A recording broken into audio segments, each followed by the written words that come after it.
السلام عليكم ورحمة الله وبركاته.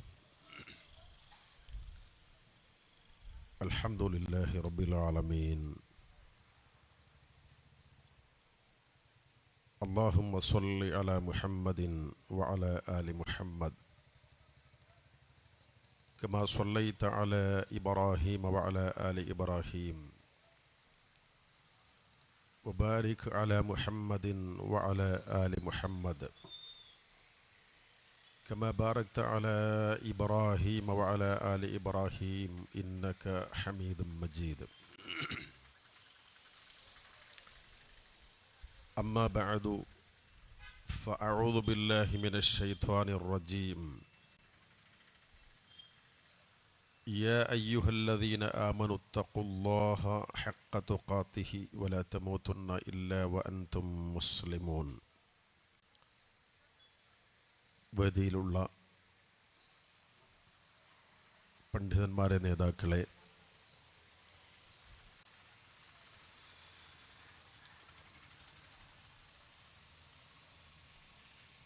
ഈ ശബ്ദം കേട്ടുകൊണ്ടിരിക്കുന്ന നല്ലവരായ ഇസ്ലാഹി പ്രവർത്തകരെ, സഹോദരന്മാരെ, സഹോദരികളെ, നല്ലവരായ നാട്ടുകാരെ,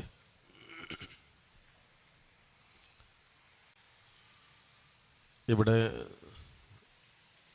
സൂചിപ്പിച്ച പോലെ ഈ സമ്മേളനത്തിൽ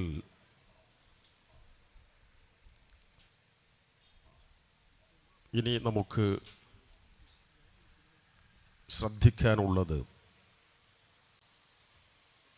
ഇസ്ലാഹി പ്രസ്ഥാനം, മുജാഹിദ് പ്രസ്ഥാനം ഈ സമൂഹത്തിൽ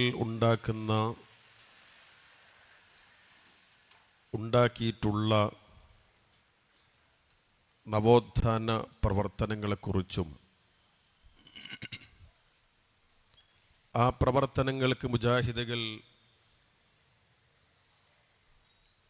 ആധാരമാക്കിയിട്ടുള്ള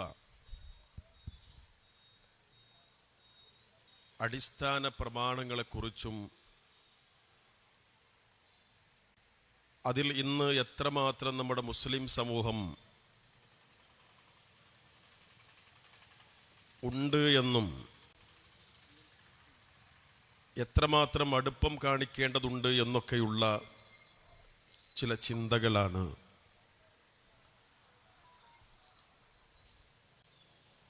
മഹാനായ റസൂലുള്ളാഹി സ്വല്ലല്ലാഹു അലൈഹി വസല്ലം 1400 ചില്ലാനം വർഷങ്ങൾക്ക് മുമ്പ് പ്രവാചകനായി മക്കയിൽ നിയോഗിതനാകുന്ന സമയം ഒരു സമൂഹം അധപ്പതിക്കാൻ വേണ്ട അന്ധവിശ്വാസങ്ങൾ, സമൂഹത്തിൽ ജീർണതകൾ എല്ലാം കൊടികുത്തു വാണ ഒരു കാലഘട്ടമായിരുന്നു അത്. അക്രമങ്ങൾക്ക് പഞ്ഞമുണ്ടായിരുന്നില്ല. ഒരു ചെറിയ കാരണം മതി രണ്ട് ഗോത്രങ്ങൾക്കിടയിൽ പ്രശ്നമുണ്ടാകാനും അത് ലഹളകളിലേക്കെത്താനും പിന്നീട് അത് വർഷങ്ങളോളം നീണ്ടു നിൽക്കുന്ന യുദ്ധങ്ങളിലേക്ക് എത്താനും. അങ്ങനെ ഒരു തലമുറ നടത്തിയ യുദ്ധത്തിൻ്റെ ബാക്കി തുടർന്നു വരുന്ന തലമുറ നടത്തുകയും വർഷങ്ങൾ ആ യുദ്ധം നീണ്ടു നിൽക്കുകയും ചെയ്തു. ഇന്ന് സമൂഹത്തിൽ ലഹരി ഒരു പ്രശ്നമാണ്. പല കാലഘട്ടത്തിലും അത് പ്രശ്നമാണ്. അന്നും പ്രവാചകൻ സല്ലല്ലാഹു അലൈഹി വസല്ലം നിയോഗിതനാകുന്നതിന് തൊട്ട് മുമ്പും മദ്യം, ലഹരി വസ്തുക്കളുടെ അന്നത്തെ രൂപം മദ്യമാണ്.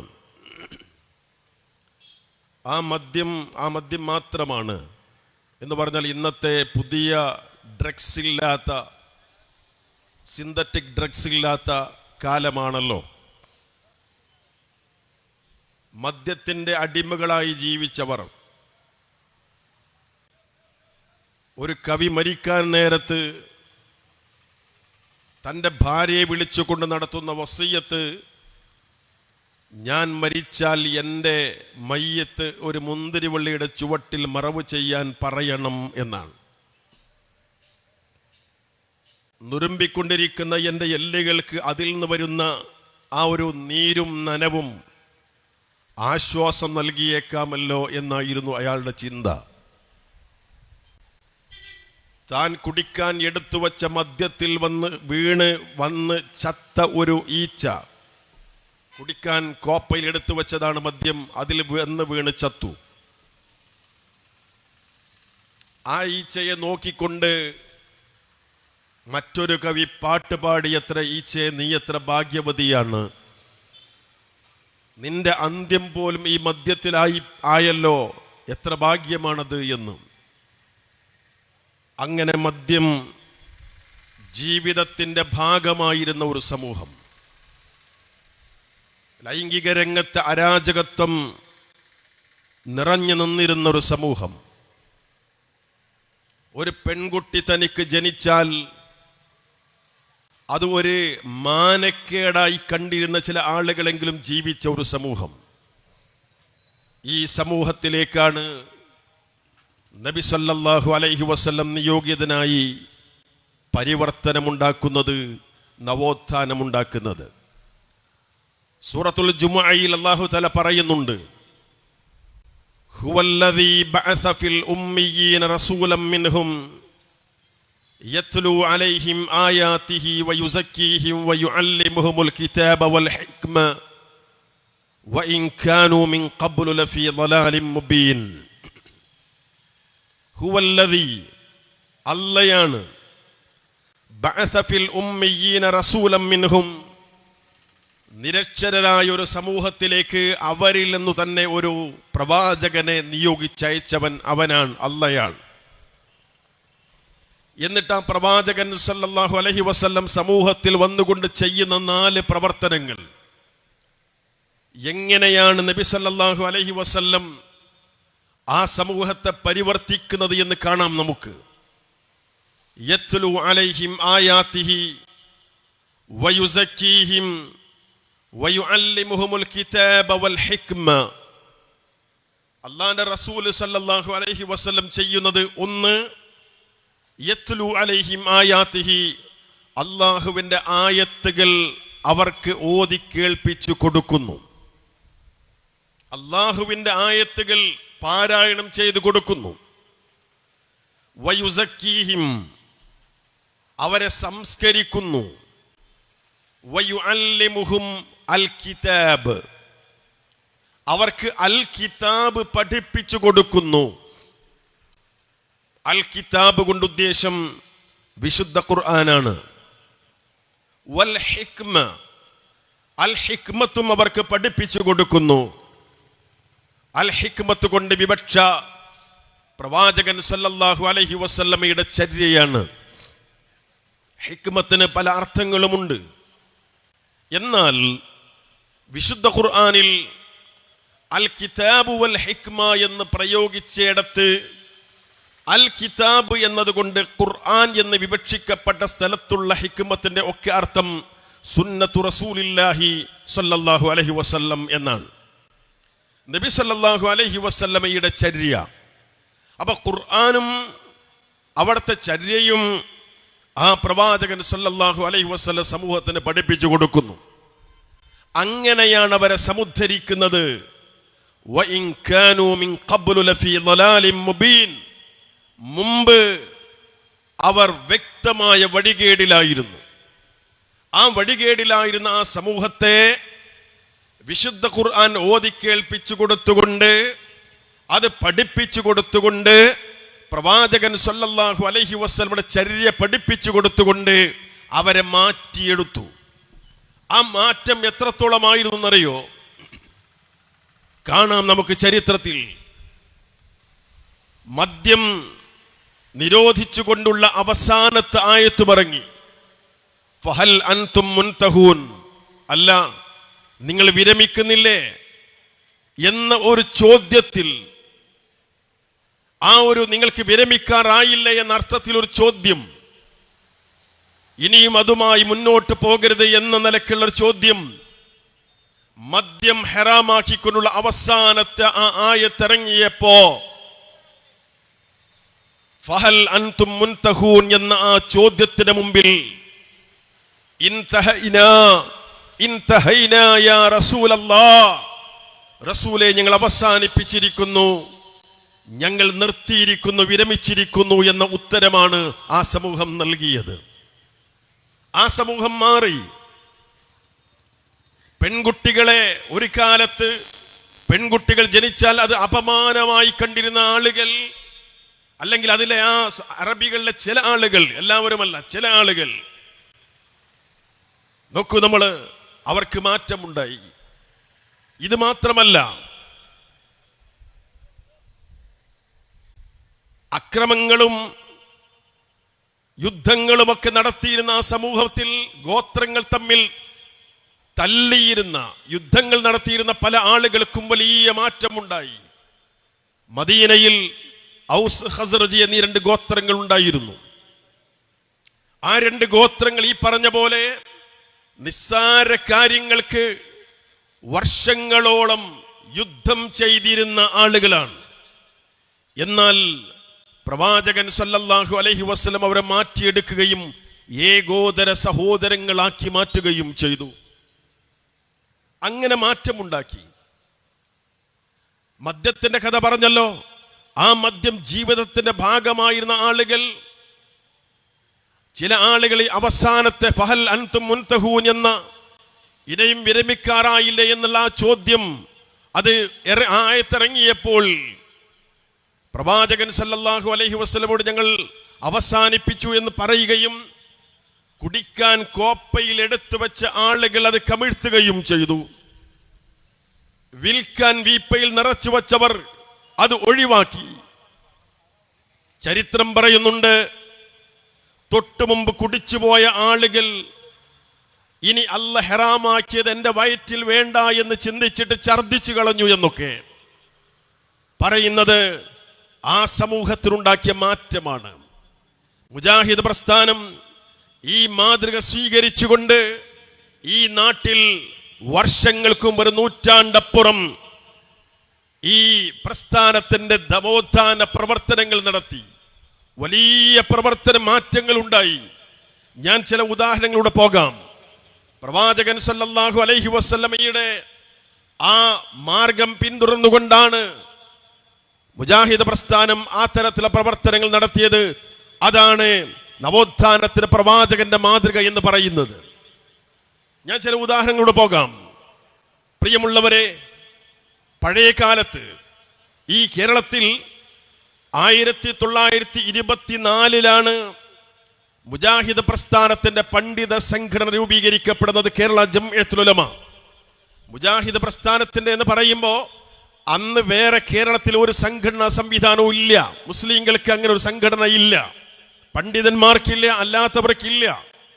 1924 ഇന്നും മുജാഹിദ് പ്രസ്ഥാനത്തിന്റെ പണ്ഡിത സഭയായി നിലകൊള്ളുന്ന കേരള ജംഇയ്യത്തുൽ ഉലമ രൂപീകരിക്കപ്പെടുന്നത്.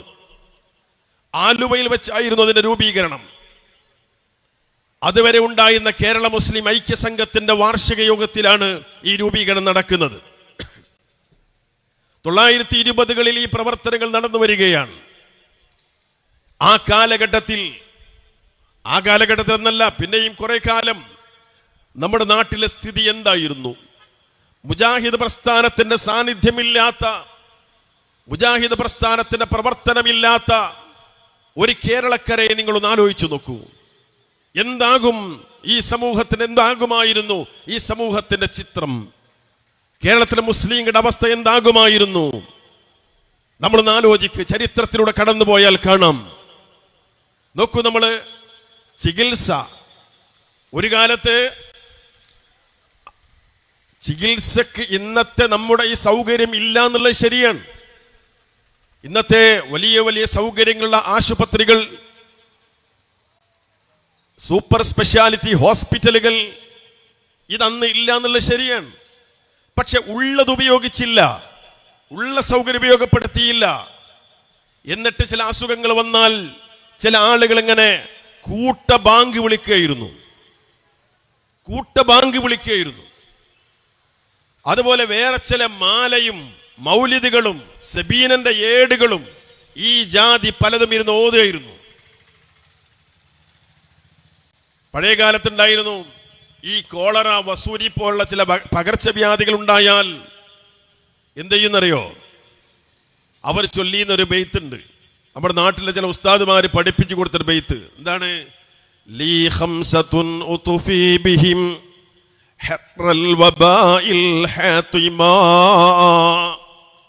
അൽ മുസ്തഫ വൽ മുർതള വബ്നാഹുമാ വൽ ഫാത്തിമാ. പഴയ കാലത്ത് ഇതങ്ങനെ ചൊല്ലുന്നു. എന്താണ്? ലീ ഖംസത്തുൻ, എനിക്ക് 5 ആൾക്കാരുണ്ട്. ഈ 5 ആൾക്കാരെ കൊണ്ട് ഈ പകർച്ചവ്യാധിയുടെ ചൂടിനെ ഞാൻ കെടുത്തിക്കളയും എന്ന് നമ്മുടെ മുസ്ലിം സഹോദരങ്ങൾ ഇരുന്നിങ്ങനെ ചൊല്ലായിരുന്നു. ഇന്നത്തെ ചികിത്സാ സൗകര്യം ഇല്ല എന്നുള്ളത് ശരിയാണ്, നല്ലത് ഉപയോഗപ്പെടുത്തണ്ടേ, അതല്ല ചെയ്തത്. ഇത് ഇരുന്ന് ചൊല്ലായിരുന്നു. ആരൊക്കെയാണ് 5 പേര്? ഒന്ന് അൽ മുസ്തഫ, നബി സല്ലല്ലാഹു അലൈഹി വസല്ലം. പിന്നെ വൽ മുർത്തള, അലി റളിയല്ലാഹു അൻഹു. വബ്നാഹുമാ, അവരുടെ 2 മക്കള്, അതായത് ഹസൻ ഹുസൈൻ റളിയല്ലാഹു അൻഹുമാ. അലി റളിയല്ലാഹുവിന്റെ 2 മക്കളാണ് റസൂലുള്ളാഹിയുടെ പേരക്കുട്ടികളാണ് ഈ 2 കുട്ടികള്. വൽ ഫാത്തിമ, ഫാത്തിമ റളിയല്ലാഹു അൻഹ. ഈ 5 പേരെ കൊണ്ട് ഈ പകർച്ചവ്യാധി ഞാൻ ഇല്ലാതാക്കും. അള്ളാനെ കൊണ്ടല്ലേ രോഗമില്ലാതാകുന്നത്, അള്ളാനോടല്ലേ പറയേണ്ടത്. പക്ഷെ ഇവരെന്ത് നടത്തി? ഈ നിലക്കാക്കി. നമ്മുടെ മുൻഗാമികളായ പണ്ഡിതന്മാർ അന്നേ പറഞ്ഞു, കൂട്ടരെ, ഇത് ശിയാക്കളെ പരിപാടിയാണ്, ഇത് ശിയാക്കളെ പരിപാടിയാണ്, ഈ പരിപാടി പാടില്ല. ആ നബി സല്ലല്ലാഹു അലൈഹി വസല്ലം, അലി റളിയല്ലാഹു അൻഹു, ഹസൻ ഹുസൈൻ റളിയല്ലാഹു അൻഹുമാ, ഫാത്തിമ റളിയല്ലാഹു അൻഹ, ആ റൂട്ട് നമുക്ക് അറിയാലോ, അത് ശിയാക്കളെ പരിപാടിയാണ് എന്ന് നമ്മൾ അന്ന് പറഞ്ഞു. അപ്പൊ അന്ന് പറഞ്ഞു, കണ്ടോ, മുത്തനബി സല്ലല്ലാഹു അലൈഹി വസല്ലം നിങ്ങൾക്ക് സ്നേഹമില്ല, അലി റളിയല്ലാഹു നിങ്ങൾക്ക് സ്നേഹമില്ല, ഫാത്തിമ ബിയ്യയോട് ഇഷ്ടമില്ല, ഹസൻ ഹുസൈൻ റളിയല്ലാഹു അൻഹുമാ അവരോട് നിങ്ങൾക്ക് സ്നേഹമില്ല എന്നൊക്കെ ആയിരുന്നു അന്ന് പ്രസംഗിച്ചത്. പക്ഷെ മുജാഹിദ് പ്രസ്ഥാനം അതിശക്തമായി പ്രവർത്തിച്ചു. ഇപ്പൊ എന്തായി? അന്ന് മുജാഹിദുകൾ പറഞ്ഞത് ശരിയാണെന്ന് ചില ഉസ്താദുമാർ സമ്മതിക്കാൻ തുടങ്ങി. നമ്മുടെ മലപ്പുറത്ത് മുട്ടിപ്പടിയിൽ സ്വലാത്ത് നഗർ നിങ്ങൾ കേട്ടിട്ടുണ്ടാവും. അവിടുത്തെ മഅദീനിലെ ഒരു ഉസ്താദ്, അയാളിപ്പോ തുറന്ന് പറഞ്ഞു, എന്ത്? ഈ ബൈത്ത് അത് ഷിയാക്കളുടെ പരിപാടിയാണ്, അഹ്ലുസുന്ന വൽ ജമാഅത്തിൻ്റെതല്ല, സുന്നികളുടേതല്ല. നോക്ക് നിങ്ങൾ, എത്ര കാലം വേണ്ടി വന്നു ഇവർക്കൊന്നും മനസ്സിലായി കിട്ടാൻ. ഇതിന്റെ ഇടയ്ക്കായി ചൊല്ലി മരിച്ചുപോയ കുറെ മനുഷ്യന്മാരില്ലേ, അവരെ സ്ഥിതി എന്താവും? ഞാൻ പറയുന്നത്, ആ നിലക്കുള്ള പരിവർത്തനങ്ങൾ മുജാഹിദ് പ്രസ്ഥാനം ഈ നാട്ടിലുണ്ടാക്കി. ഇനി ഇപ്പൊ ഈ അടുത്ത കാലത്ത് ഒരു മുസ്ലിയാരുടെ ഭാര്യ വീട്ടിൽ പ്രസവിക്കുകയും അനന്തരമുണ്ടായ ബ്ലീഡിങ്ങിനാൽ മരിക്കുകയും ചെയ്തു. വാർത്താ മാധ്യമങ്ങളിൽ ആ വിഷയം ചർച്ചയ്ക്ക് വന്നു, പലതുണ്ടായി. നിങ്ങൾ വിചാരിക്കുന്നുണ്ടോ അത് കേവലം ഒരു വീട്ടിലെ പ്രസവാനന്തരമുണ്ടായ ബ്ലീഡിങ്, അങ്ങനെ ഉണ്ടായ മരണമാണെന്ന്? കേവലം അങ്ങനെ ചെറുതാക്കി കെട്ടണ്ട അതിനെ. എന്താണെന്നറിയോ? അത് മടവൂർ കാഫില എന്ന പേരിൽ ഒരു യൂട്യൂബ് ചാനലുണ്ട്. അതിൻ്റെ ആളാണ്, അത് നടത്തുന്ന ആളാണ് ഈ സ്ത്രീയുടെ ഭാര്യ, ഒരു മുസ്ലിയാർ. ഈ മടവൂർ കാഫിലയിൽ എന്തൊക്കെയാണ് പ്രചരിപ്പിക്കണത് നിങ്ങൾക്കറിയോ? 10-30 കൊല്ലം മുമ്പ് മരണപ്പെട്ടു പോയ CM മടവൂർ എന്ന് പറയുന്ന ആള്, അയാളെപ്പറ്റി ആരൊക്കെ എന്തൊക്കെയാണോ പറയണത് അതൊക്കെ പോയിട്ട് റെക്കോർഡ് ചെയ്യാം. അങ്ങനെ ചോദിച്ചിങ്ങനെ പറയിപ്പിച്ച് അത് റെക്കോർഡ് ചെയ്തിട്ട് അത് യൂട്യൂബിലിടുക. ഇതാണ് മടവൂർ കാഫില. എന്തെല്ലാം കള്ളക്കഥകൾ, കണക്കില്ലാത്ത കള്ളക്കഥകൾ. അങ്ങനെ പല ഉസ്താദുമാരും ഈ CM-നെ പറ്റി ഇങ്ങനെ പലതും പ്രസംഗിച്ചു. ആ കൂട്ടത്തിൽ ഒന്നാണ് എന്തെന്നറിയോ, അയാൾ മരിച്ചവരെ ജീവിപ്പിക്കും എന്ന്. ഈ മരണമൊന്നും കേവലം ഒരു വീട്ടിലെ പ്രസവവും ശേഷമുണ്ടായ ബ്ലീഡിംഗ് ആവും നിങ്ങൾ വിചാരിക്കണ്ട. മരിച്ചോലെ ജീവിപ്പിക്കാനും ആർക്ക് കഴിയും? CM-ന് കഴിയുമെന്ന വിശ്വാസക്കാരാണവർ. അത് മനസ്സിലാക്കണം നമ്മൾ. ഒരു ഉസ്താദിന്റെ പ്രസംഗമുണ്ട്. അയാൾ പറയാണ്, ലോകം നിയന്ത്രിക്കുന്നത് ഇവരുടെ ഭാഷയിൽ ആരാണ്? CM ആണ് ലോകം നിയന്ത്രിക്കുന്നത്. സ്വന്തം നിയന്ത്രിക്കാൻ പോലും കഴിയാതെ മരിച്ചുപോയ ആളാണ് ആര്? CM. മൂപ്പർക്ക് സമയം അറിയാൻ വാച്ച് വേണമായിരുന്നു. എന്നിട്ട് മൂപ്പരെ തന്നെ നിയന്ത്രിക്കാൻ കഴിഞ്ഞില്ല, മരിച്ചുപോയി. മൂപ്പരാണ് അത്ര ലോകം നിയന്ത്രിക്കുന്നത്. മൂപ്പരൊന്ന് കണ്ണടച്ചാൽ ആകാശത്തിലൂടെ പറന്നുകൊണ്ടിരിക്കുന്ന വിമാനങ്ങൾ കൂട്ടിയിടിച്ച് തകർന്നു പോകും. ആലോചിക്കണം. ഇപ്പോ ഇന്ത്യ പാകിസ്ഥാൻ ഒരു വല്ലാത്തൊരവസ്ഥ, ഒരു യുദ്ധമുണ്ടാകുമോ എന്നൊരു ഭീതിയുള്ള അവസ്ഥയാണ്. നമുക്ക് ഇന്ത്യക്കാർക്ക് എന്ത് ചെയ്താൽ മതി? മൂപ്പരൊക്കെ ഉണ്ടെങ്കിലേ, മൂപ്പരുണ്ടായാലും ഇല്ലെങ്കിലും ഒരേമാതിരി എന്നാണ് പറഞ്ഞേ. മൂപ്പരോട് പറഞ്ഞാൽ മതി. എന്ത് ചെയ്യും? പാകിസ്ഥാനത്തെ ഒരു മിനിറ്റോട് തരിപ്പണാക്കും. അങ്ങനത്തെ മുദബ്ബിറുൽ ആലമാണ്, ലോകം നിയന്ത്രിക്കുന്ന ആളാണ്. നിങ്ങൾ ആലോചിച്ച് നോക്കിയാണ്. അങ്ങനെയാണ് ഈ സമൂഹത്തിൽ വിശ്വസിപ്പിക്കുന്നത്. ആലോചിച്ച് നോക്കൂ നിങ്ങൾ.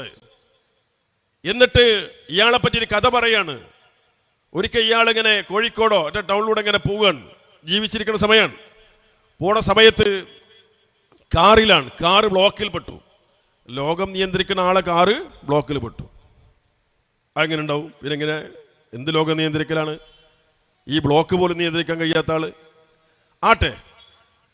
അങ്ങനെ ആ ബ്ലോക്കിൽപ്പെട്ട് കാറിൽ ഇങ്ങനെ ഇരിക്കുന്ന നേരത്ത് തൊട്ട് മുമ്പത്തെ വണ്ടിയിൽ നിന്ന് വല്ലാത്ത കരച്ചിൽ കേൾക്കുന്നുണ്ട്. ഉസ്താദിന്റെ പ്രസംഗമാണ്.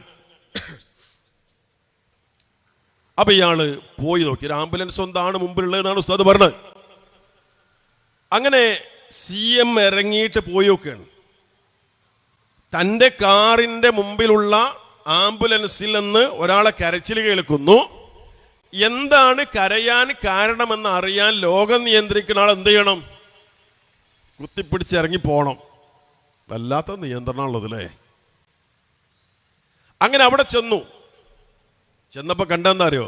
ഒരാൾ കിടന്നിട്ട് ഇങ്ങനെ കരയുണ്ട്. കാരണം അയാളുടെ മകൻ എന്തോ അപകടത്തിൽപ്പെട്ട് മരിച്ചുപോയി. അപ്പൊ അയാളെ ഹോസ്പിറ്റലിൽ കൊണ്ടുവരുന്നു. അങ്ങനെ ഹോസ്പിറ്റലിൽ മരിച്ചിട്ട് തിരിച്ചു വീട്ടിൽ കൊണ്ടുപോവാണ്. അപ്പൊ ആ മകൻ മരിച്ച സങ്കടത്താലാണ് ഈ ബാപ്പ കരയണത്. അപ്പൊ CM എന്ത് ചെയ്തു അത്രേ? മൂപ്പരെ കയ്യിൽ കൊടണ്ട്. ആ കൊടോണ്ട് ഈ മയ്യത്തിന് ഒറ്റ കുത്ത്, എണീക്കുകയാണ്. ഇയാൾ എണീറ്റു.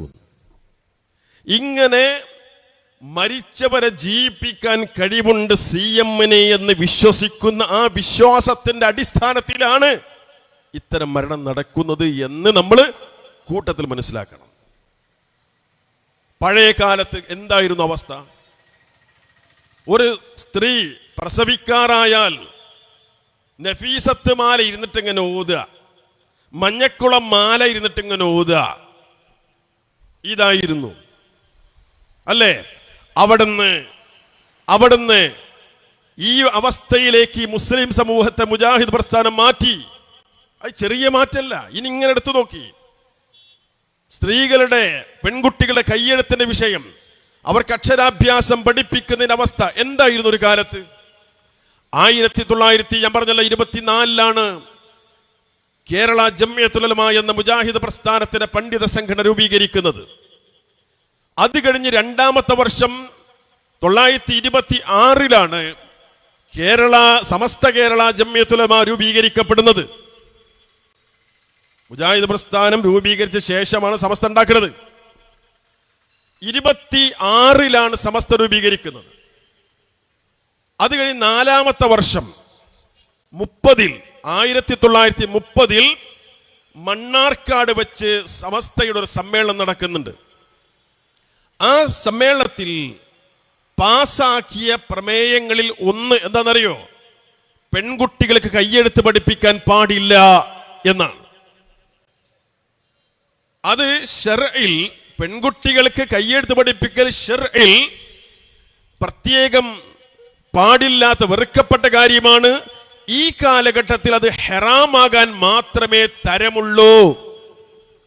ഇക്കാലത്ത് പെണ്ണുങ്ങൾക്ക് കയ്യെഴുത്ത് പഠിപ്പിക്കൽ ഹറാമാണ് എന്ന് 1930 പ്രമേയം പാസാക്കിയിട്ട് ഈ 2025 95 വർഷമായി ഇതുവരെ അത് പിൻവലിച്ചിട്ടില്ല. പ്രിയമുള്ളവരെ, നിങ്ങൾ പറ, ഈ കേരള മണ്ണിൽ മുജാഹിദ് പ്രസ്ഥാനം പ്രവർത്തിച്ചിട്ടില്ലായിരുന്നെങ്കിൽ ഇന്നും അവിടെയായിരിക്കില്ലേ നമ്മുടെ സമൂഹം?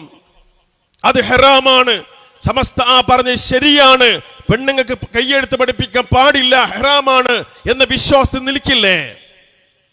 മുജാഹിദ് പ്രസ്ഥാനം ഈ സമൂഹത്തെ മാറ്റിയപ്പോ അവർക്ക് നേതൃത്വം കൊടുത്ത ഉസ്താദുമാരും മാറി. അങ്ങനെയാണ് മുജാഹിദ് പ്രസ്ഥാനം മാറ്റുന്നത് സമൂഹത്തെയാണ്. സമൂഹം എന്ത് ചെയ്യും? അവർ നേതാക്കന്മാരെ ഉസ്താദുമാരെ മാറ്റും. അങ്ങനെയാണ് ഓരോ വിഷയവും. ഞാൻ പറയുന്നത്, ഇന്ന് കേരളത്തിലെ ഒരു മുസ്ലിം പെൺകുട്ടി പുതിയൊരു നക്ഷത്രത്തെ ഏതാനും വർഷങ്ങൾക്ക് മുമ്പ് കണ്ടെത്തിയ വാർത്ത നമ്മൾ വായിച്ചതല്ലേ? ഒരു പെൺകുട്ടി, മുസ്ലിം പെൺകുട്ടി വിമാനം പറത്തി, ഈ അടുത്ത വാർത്ത നമ്മൾ അറിഞ്ഞതല്ലേ? ഇതുപോലെ ഉന്നതമായ സ്ഥാനങ്ങളിൽ, ഗവേഷണ രംഗങ്ങളിൽ മുസ്ലിം പെൺകുട്ടികൾ ഇന്ന് ധാരാളമില്ലേ? ഈ രംഗത്ത് നാട്ടിലെ മുസ്ലിങ്ങൾ എല്ലാവരും മുജാഹിദായി. പെണ്ണുങ്ങൾക്ക് വിദ്യാഭ്യാസം നൽകണം എന്നുള്ള വിഷയത്തിൽ മുജാഹിദ് അല്ലാത്ത ഒരാളും നാട്ടിലില്ലാത്ത രൂപത്തിൽ മുജാഹിദ് പ്രസ്ഥാനം ഈ സമൂഹത്തിൽ മാറ്റമുണ്ടാക്കി. ഇനി നോക്ക് നിങ്ങൾ, വിശുദ്ധ ഖുർആൻ പഠനം എന്തായിരുന്നു ഒരു കാലത്ത് സ്ഥിതി? ഖുർആൻ അത് ആരെങ്കിലും മരിച്ചാൽ അവിടെ ഓതാ, റമളാനിലും ചിലപ്പോൾ ഒന്ന് എടുത്തു നോക്കുക, ഇത്രയുള്ളായിരുന്നു. ഞാൻ വരാം, മരിച്ചേത്തുള്ള ഖുർആൻ പാരായണവുമായി ബന്ധപ്പെട്ട സമയബന്ധിതമായി ഞാൻ വരാം. പറയുന്നത് ആകെ അതായിരുന്നു ബന്ധം. ഇശാ മഗ്‌രിബിന്റെ ഇടയിൽ നമ്മുടെ നാട്ടിൽ ഓതീന സാധനം എന്താ? മാല, മൗലിദ്, സബീനന്റെ ഏട്. ഇന്നിപ്പോ സബീന എന്ന് പറഞ്ഞാൽ തന്നെ സമൂഹത്തിന് അറിയില്ല. ഈ പാത്രം കഴിക്കുന്ന പൊടിയാന്ന് എഴുതിക്കുന്ന ചില ആൾക്കാർ. ആ സബീനല്ല. 33 വക, 333 വക, 3333 വക, 666 വക, 7779 വക, ഇങ്ങനെയൊക്കെ ഫാൻസി നമ്പറാണ്. ഇത്ര വക, പല വക, അങ്ങനെ ഓരോരുത്തരങ്ങനെ എഴുതി ഉണ്ടാക്കുക. എന്നിട്ട് ഓരോ വക എന്നിട്ട് ഓരോ വകയിൽ ഉണ്ടാക്കാൻ. ഈ സാധനമായിരുന്നില്ലേ കാരണന്മാരെ ഒരു കാലത്ത് ഇശാ മഗ്‌രിബിന്റെ ഇടയിൽ നമ്മുടെ നാട്ടിൽ ഓതീന്? ഇപ്പൊ അതൊക്കെ നാട് നീങ്ങിയില്ലേ? അൽഹംദുലില്ലാ. പകരം ഖുർആൻ ഓതണം എന്നൊരു ചിന്ത വന്നില്ലേ? ഇത് വെറുതെ ഉണ്ടായതാണോ?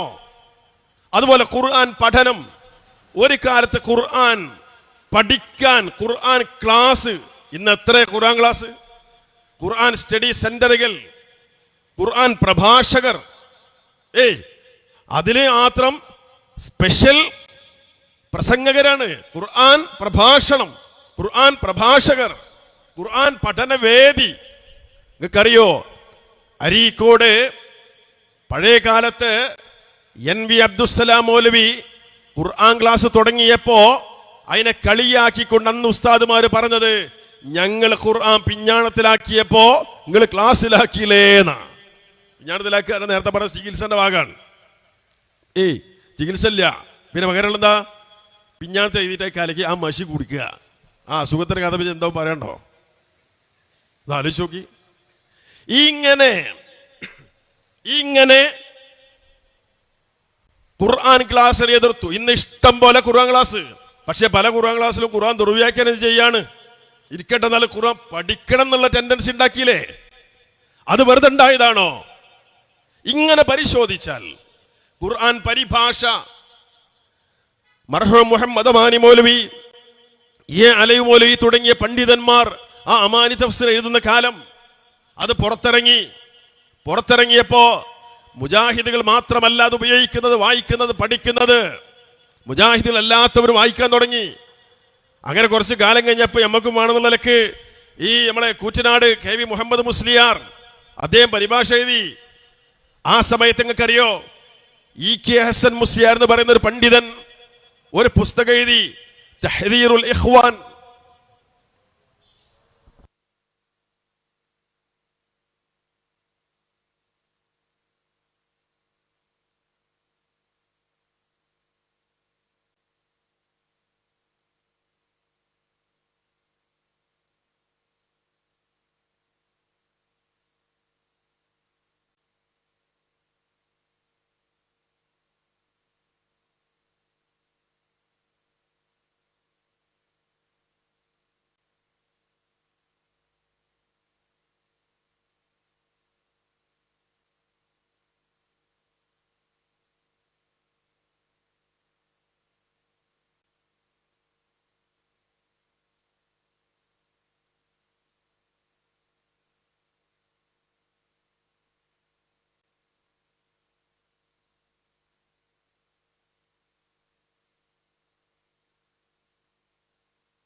പറഞ്ഞു വന്നത്, EK ഹസൻ മുസ്ലിയാർ ഒരു ഖുർആൻ പരിഭാഷക്കെതിരെ ഒരു പുസ്തകം എഴുതി. തഹ്ദീറുൽ ഇഖ്വാൻ മിൻ തർജമത്തിൽ ഖുർആൻ എന്നാണ് അതിൻ്റെ പേര്. അതായത് ആളുകളെ, സഹോദരങ്ങളെ ഖുർആൻ പരിഭാഷയിൽ നിന്ന് അവർക്ക് മുന്നറിയിപ്പ് നൽകുന്ന, അവരെ അകറ്റാനുള്ള, അതിനെക്കുറിച്ച് വാണിംഗ് കൊടുക്കാനുള്ള ഗ്രന്ഥം എന്നാണ്.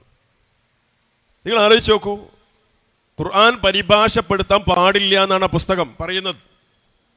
അതിൽ പറയുന്ന ഒരു സംഗതി, സൂറത്തുൽ ഫാത്തിഹയുടെ പോലും അർത്ഥം പഠിക്കൽ നിർബന്ധം പോയിട്ട് പ്രത്യേക സുന്നത്ത് കൂടില്ല. പോരാ, കഴിഞ്ഞില്ല. 3 ആയത്തിന്റെ അർത്ഥം തുടർച്ചയായി പറഞ്ഞാൽ അത് ഹറാമാണ്. ഇന്ന് നിങ്ങൾ ആലോചിച്ച് നോക്കുകയാണെങ്കിൽ എത്ര ആയത്താണ് ഉസ്താദുമാരെ വേദിയിൽ കയറണ്, ആയത്തോതിന് അർത്ഥം അങ്ങനെ പറയണ. ഇതൊന്നും വെറുതെ ഉണ്ടായ മാറ്റല്ല. ഞാൻ അതാ പറഞ്ഞത്, മുജാഹിദ് പ്രസ്ഥാനം ഈ കേരളത്തിൽ ഇല്ലായിരുന്നെങ്കിൽ ഇപ്പോഴെന്തായിരിക്കും കഥ? എന്ത് ഖുർആൻ പഠനം, ഒന്നും ഉണ്ടാവില്ല. അങ്ങനെ അന്ധകാരത്തിൽ തപ്പിത്തടഞ്ഞു പോകും. ഇനി നോക്ക്, 1924 കേരള ജംഇയ്യത്തുൽ ഉലമ രൂപീകരിച്ചെന്ന് പറഞ്ഞല്ലോ. ആലുവയിൽ വെച്ചാണ് രൂപീകരിക്കുന്നത്. അന്ന് വേറെ സംഘടന സംവിധാനമൊന്നും ഇവിടെ ഇല്ല. അപ്പൊ ഇതിൽ പല ആൾക്കാരുണ്ട്. അപ്പൊ ഈ സംഘടന രൂപീകരിക്കുന്ന സമയത്ത് ഒരു ബാക്കവിയായ പണ്ഡിതൻ അദ്ദേഹം ചോദിച്ചു അത്ര ആ യോഗത്തിൽ വെച്ചിട്ട്, സംഘടന നമുക്ക് നല്ലതാണ്, ആവശ്യമാണ്, പക്ഷേ അത് ഉണ്ടാക്കാൻ ദലീൽ എന്താണ് എന്ന് ചോദിച്ചു. ദലീൽ എന്ന് പറഞ്ഞാൽ തെളിവ് എന്നാണ് അർത്ഥം. അറബിയിൽ അദ്ദേഹം ചോദിച്ചു, അറബി പദമാണ് ഉപയോഗിച്ചത്. ദലീൽ എന്താണ്? അപ്പൊ മർഹൂം EK മൗലവി അദ്ദേഹം ആയത്തോതി കൊടുത്തു. വൽതകും മിൻകും ഉമ്മ യദ്ഊന ഇലൽ ഖൈർ വയഅ്മുറൂന ബിൽ മഅറൂഫ് വയൻഹൗന അനിൽ മുൻകർ. നിങ്ങളിൽ നിന്ന് ഒരു സമൂഹം ഉണ്ടാകട്ടെ. ഖുർആൻ പറയുന്നുണ്ട്. ഈ പറയുന്നത് ആരോടാ? വിശ്വാസികളോടാണ്. ആ ആയത്തിന്റെ അല്പം പിന്നോട്ട് പോയാൽ യാ അയ്യുഹല്ലദീന ആമനൂ എന്നാണ്. അപ്പൊ വിശ്വാസികളോട് പറയാണ്, വിശ്വാസികളെ, നിങ്ങളിൽ നിന്ന് ഒരു വിഭാഗം, ഒരു വിങ്, ഒരു ടീം ഉണ്ടാകട്ടെ. നന്മ കൽപ്പിക്കുന്ന, തിന്മ വിരോധിക്കുന്ന, നല്ലതിലേക്ക് ക്ഷണിക്കുന്ന ഒരു വിഭാഗം നിങ്ങളിൽ നിന്ന് ഉണ്ടാകട്ടെ എന്ന് ഖുർആൻ പറയുന്നുണ്ട് എന്ന് ഈ ആയത്ത് ഓതിക്കൊടുത്തപ്പോ ഈ ഉസ്താദ്, ബാക്കവിയായ ഉസ്താദ് തിരിച്ചു ചോദിച്ചു അത്രേ, ഞാൻ ചോദിച്ചത് ദലീലല്ലേ, നിങ്ങൾ ഓതിയത് ആയത്തല്ലേ? ഒരു നാടനായ ആളല്ല ഈ പറയണത്, പിന്നെ ആരാ? ഒരു ബാക്കവിയായ പണ്ഡിതൻ. അന്നത്തെ പണ്ഡിതന്മാർ നിലവാരം പോലും അങ്ങനെയാണ്. ഇന്ന് നിങ്ങൾ ആലോചിച്ച് നോക്കിയാണ്, സുന്നി മുജാഹിദ് സംവാദങ്ങൾ എത്രയോ നടക്കാറുണ്ട്. ഈ സംവാദം നടക്കുമ്പോൾ പ്രമാണം എന്താകണം? പലതും തർക്കമുണ്ടോ? വാദം എന്താണ്, പ്രതിവാദം എന്താണ്, സ്ഥലം എവിടെയാണ്, അതിൻ്റെ സമയം, ഇങ്ങനെ തുടങ്ങി പലതും ചർച്ച ഉണ്ടാവും. എന്നാൽ തെളിവെന്താണ്? ഖുർആന്, സ്വഹീഹായ ഹദീസ്, അതുപോലെ ഇജ്മാ, ഖിയാസ്. ഖുർആൻ തെളിവാണോ ദലീലാണോ അല്ലെങ്കിൽ തർക്കമുണ്ടാവൂല. എന്തേ? ആ രൂപത്തിൽ മുജാഹിദ് പ്രസ്ഥാനം സമൂഹത്തെ മാറ്റി. സമൂഹം മാറിയപ്പോ ഉസ്താദുമാരും മാറി. ഇങ്ങനെയാണ്. നിങ്ങൾ നോക്ക്, മദ്രസ പ്രസ്ഥാനം വാഴക്കാട് ദാറുൽ ഉലൂമിൽ മർഹൂം ചാലിലകത്ത് കുഞ്ഞഹമ്മദാജി അദ്ദേഹം മദ്രസ തുടങ്ങി. അതുവരെയുള്ള ഓത്തുപള്ളി സിസ്റ്റാണ്. ഉസ്താദ് ഇങ്ങനെ ഇരിക്കുക, കുട്ടികളപ്പുറത്ത് ഭവ്യതയോടെ ഇങ്ങനെ ഇരിക്കുക, ഇങ്ങനെ ഓതിക്കൊടുക്കുക, ഏറ്റുചൊല്ലുക. അതാണ് അന്നത്തെ സിസ്റ്റം. അവിടുന്ന് മാറിയിട്ട് ബോർഡും ചോക്കും ഉപയോഗിച്ച്, ബെഞ്ചും ഡെസ്കും ഉപയോഗിച്ച്, ഇന്നത്തെ അത്ര സൗകര്യം ഇല്ലെങ്കിലും ഉള്ള സൗകര്യത്തിൽ അന്ന് മദ്രസ സംവിധാനം തുടക്കം കുറിച്ചു ചാലകത്ത് കുഞ്ഞഹമ്മദാജി. അദ്ദേഹം അത് ആരംഭിച്ചപ്പോ വലിയ എതിർപ്പുണ്ടായി. മാത്രമല്ല, അദ്ദേഹം എന്ത് ചെയ്യുന്നറിയോ? അവിടെ കുട്ടികൾക്ക് വായിക്കാൻ പത്രം ഇട്ട് കൊടുത്തു. ഇന്നത്തെ മാതിരി കുറേ പത്രങ്ങളും അതിന് കുറേ എഡിഷൻസ് ഒന്നും ഇല്ല. എന്നാലും ഉള്ളത് അവിടെ പഠിക്കുന്ന കുട്ടികൾക്ക് ലോകവിവരം ഉണ്ടാവണം, ലോകത്തിന്റെ സ്പന്ദനങ്ങൾ അവർ അറിയണം, കാലൊച്ച അവർ കേൾക്കണം എന്ന നിലയ്ക്ക് അവർക്ക് പത്രം ഇട്ട് കൊടുത്തു. ഇതൊന്നും അന്നത്തെ മുസ്ലിയാക്കന്മാർക്ക് പറ്റിയില്ല. എന്നിട്ട് എന്തെല്ലാമാ പറഞ്ഞെന്നറിയോ? ചില ഉസ്താദുമാർ പ്രസംഗിച്ചു അത്രേ അന്ന്. എന്താപ്പത് കഥ? ഉസ്താദ് നിൽക്കുക, കുട്ടികളിരിക്കുക, അദബ് കേടല്ലേ? സാധാരണ എങ്ങനെ? ഉസ്താദ് വലിയ ആളാണ്, മൂപ്പരെന്ത് ചെയ്യുന്നു? മൂപ്പരോടെ നിൽക്കുക, മൂപ്പരിക്കണ്ടേ? ഇത് മൂപ്പരെ നിൽക്കുക, കുട്ടികളെങ്ങനെ ഇരിക്കുക, അദബ് കേടല്ലേ? പിന്നെ പറഞ്ഞു അത്രേ, ചോക്ക് കൊണ്ട് ഖുർആൻ ബോർഡിൽ എഴുതിയാൽ അത് മായ്ക്കും, ആ പൊടി എങ്ങട്ടാ വീണ്? നിലത്തേക്കല്ലേ. അത് ഖുർആൻ എഴുതിയ ആ ചോക്കിന്റെ പൊടി നിലത്ത് വീണാൽ അദബ് കേടല്ലേ? അതുകൊണ്ട് അത് പാടില്ല എന്ന് പറഞ്ഞു. എന്നാൽ ഇന്ന് മദ്രസയിൽ ഈ ബോർഡില്ലേ, ചോക്കില്ലേ, എഴുതണില്ലേ, മായ്ക്കണില്ലേ, ആ പൊടി നിലത്തേക്ക് വീണില്ലേ, അത് മേപ്പെട്ട് പോവാ. ഞാൻ പറഞ്ഞത്, ഈ സമൂഹത്തിൽ മുജാഹിദ് പ്രസ്ഥാനം ഇല്ലെങ്കിൽ കാണുന്നതിനൊരു കഥ എന്താകും? ചിത്രം മറ്റൊന്നാകുമായിരുന്നു. അങ്ങനെ മദ്രസ തുടങ്ങി. ഇപ്പോ ഞങ്ങൾക്കാണ് കൂടുതൽ മദ്രസ. ആയിക്കോട്ടെ, സന്തോഷം. ആ മാർഗത്തിൽ വന്നില്ലേ, ആ റൂട്ട് കയറിയില്ലേ, അതിന് മുജാഹിദ് കുറെ അധ്വാനിച്ചില്ലേ? ഇനി ഇങ്ങനെ വന്നാൽ സ്ത്രീകൾ പള്ളിയിൽ പോണ വിഷയം നിങ്ങൾ ആലോചിച്ച് നോക്കി. ഒരു കാലത്ത് സ്ത്രീകൾ വീടിന്റെ ഉള്ളിൽ മാത്രം കഴിയണമെന്നാ പറഞ്ഞിന്, പുറത്തിറങ്ങാൻ പാടില്ല. സുബ്ഹാനല്ലാഹ്. എന്നിട്ടോ പള്ളി പോലെ ഹറാം, ഫിത്ന, തടയണം, വിലക്കപ്പെടണം എന്നൊക്കെയായിരുന്നു പറഞ്ഞത്. മുജാഹിദുകൾ പണ്ടേ പറഞ്ഞു, കൂട്ടരെ, പെണ്ണുങ്ങളുടെ പള്ളിയിൽ നിന്ന് തടയാൻ നമുക്ക് വകുപ്പില്ല. ഒരു പള്ളി കമ്മിറ്റിക്കും പെണ്ണിനെ പള്ളിയും തടയാൻ വകുപ്പില്ല. അത് മുജാഹിദ് പള്ളിയാലും സുന്നിപ്പള്ളിയാലും ഒരാൾക്കും തടയാൻ വകുപ്പില്ല. കാരണം എന്താ? അള്ളാന്റെ റസൂല് സല്ലല്ലാഹു അലൈഹി വസല്ലം പറഞ്ഞിട്ടുണ്ട്, ലാ തംനഉ ഇമാ അല്ലാഹി മസാജിദ് അല്ലാഹ്. അള്ളാഹുവിന്റെ ദാസികളെ, പെണ്ണുങ്ങളെ പള്ളി നിങ്ങൾ തടയാൻ പാടില്ല. പിന്നെ നമ്മളെങ്ങനെ തടയാ? മുജാഹിദികളെ നിങ്ങൾ അടയാൻ പാടില്ല മാത്രാ പറഞ്ഞത്? മൊത്തം മുസ്ലിങ്ങളോട് പറഞ്ഞത് എല്ലാവരും സ്വീകരിക്കണ്ടേ? തടയാൻ പാടില്ല. ഭർത്താക്കന്മാരോട് പറഞ്ഞു,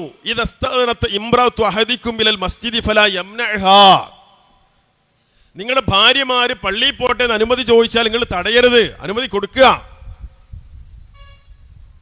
ഇതുകൊണ്ടാണ് മുജാഹിദ് പള്ളിയിൽ പെണ്ണിന് വരാൻ സൗകര്യം ചെയ്യുന്നത്. തടയാൻ നമുക്ക് പറ്റൂല എന്നുള്ളതുകൊണ്ട്. ഇത് റസൂലുള്ളാഹി സ്വല്ലല്ലാഹു അലൈഹി വസല്ലം പറഞ്ഞതാണ്. എന്നാൽ പഴയ കാലത്ത് പറഞ്ഞു, പെണ്ണ് വീട്ടിൽ നിന്ന് പുറത്തിറങ്ങരുത്, അങ്ങോട്ടാണ് ഇങ്ങോട്ടാണെന്ന് പറയാൻ പറഞ്ഞു. അവസാനം സമൂഹം മാറി. പറയല്ലേ, സമൂഹം മാറും, അപ്പോൾ ഉസ്താദുമാർ മാറും. ഇപ്പൊ എവിടെ എത്തി? പെണ്ണ് പള്ളിയിൽ പോകാൻ പാടില്ല, ഹറാമാണെന്നൊക്കെ തലക്കെ പറയും. അതോടൊപ്പം യാത്രക്കാരായ സ്ത്രീകൾക്ക് നിസ്കരിക്കാനുള്ള സൗകര്യം. അല്ല ഉസ്താദേ, ഈ വീടിന്റെ ഉള്ളിന്റെ ഉള്ളൊക്കെ പോയോ?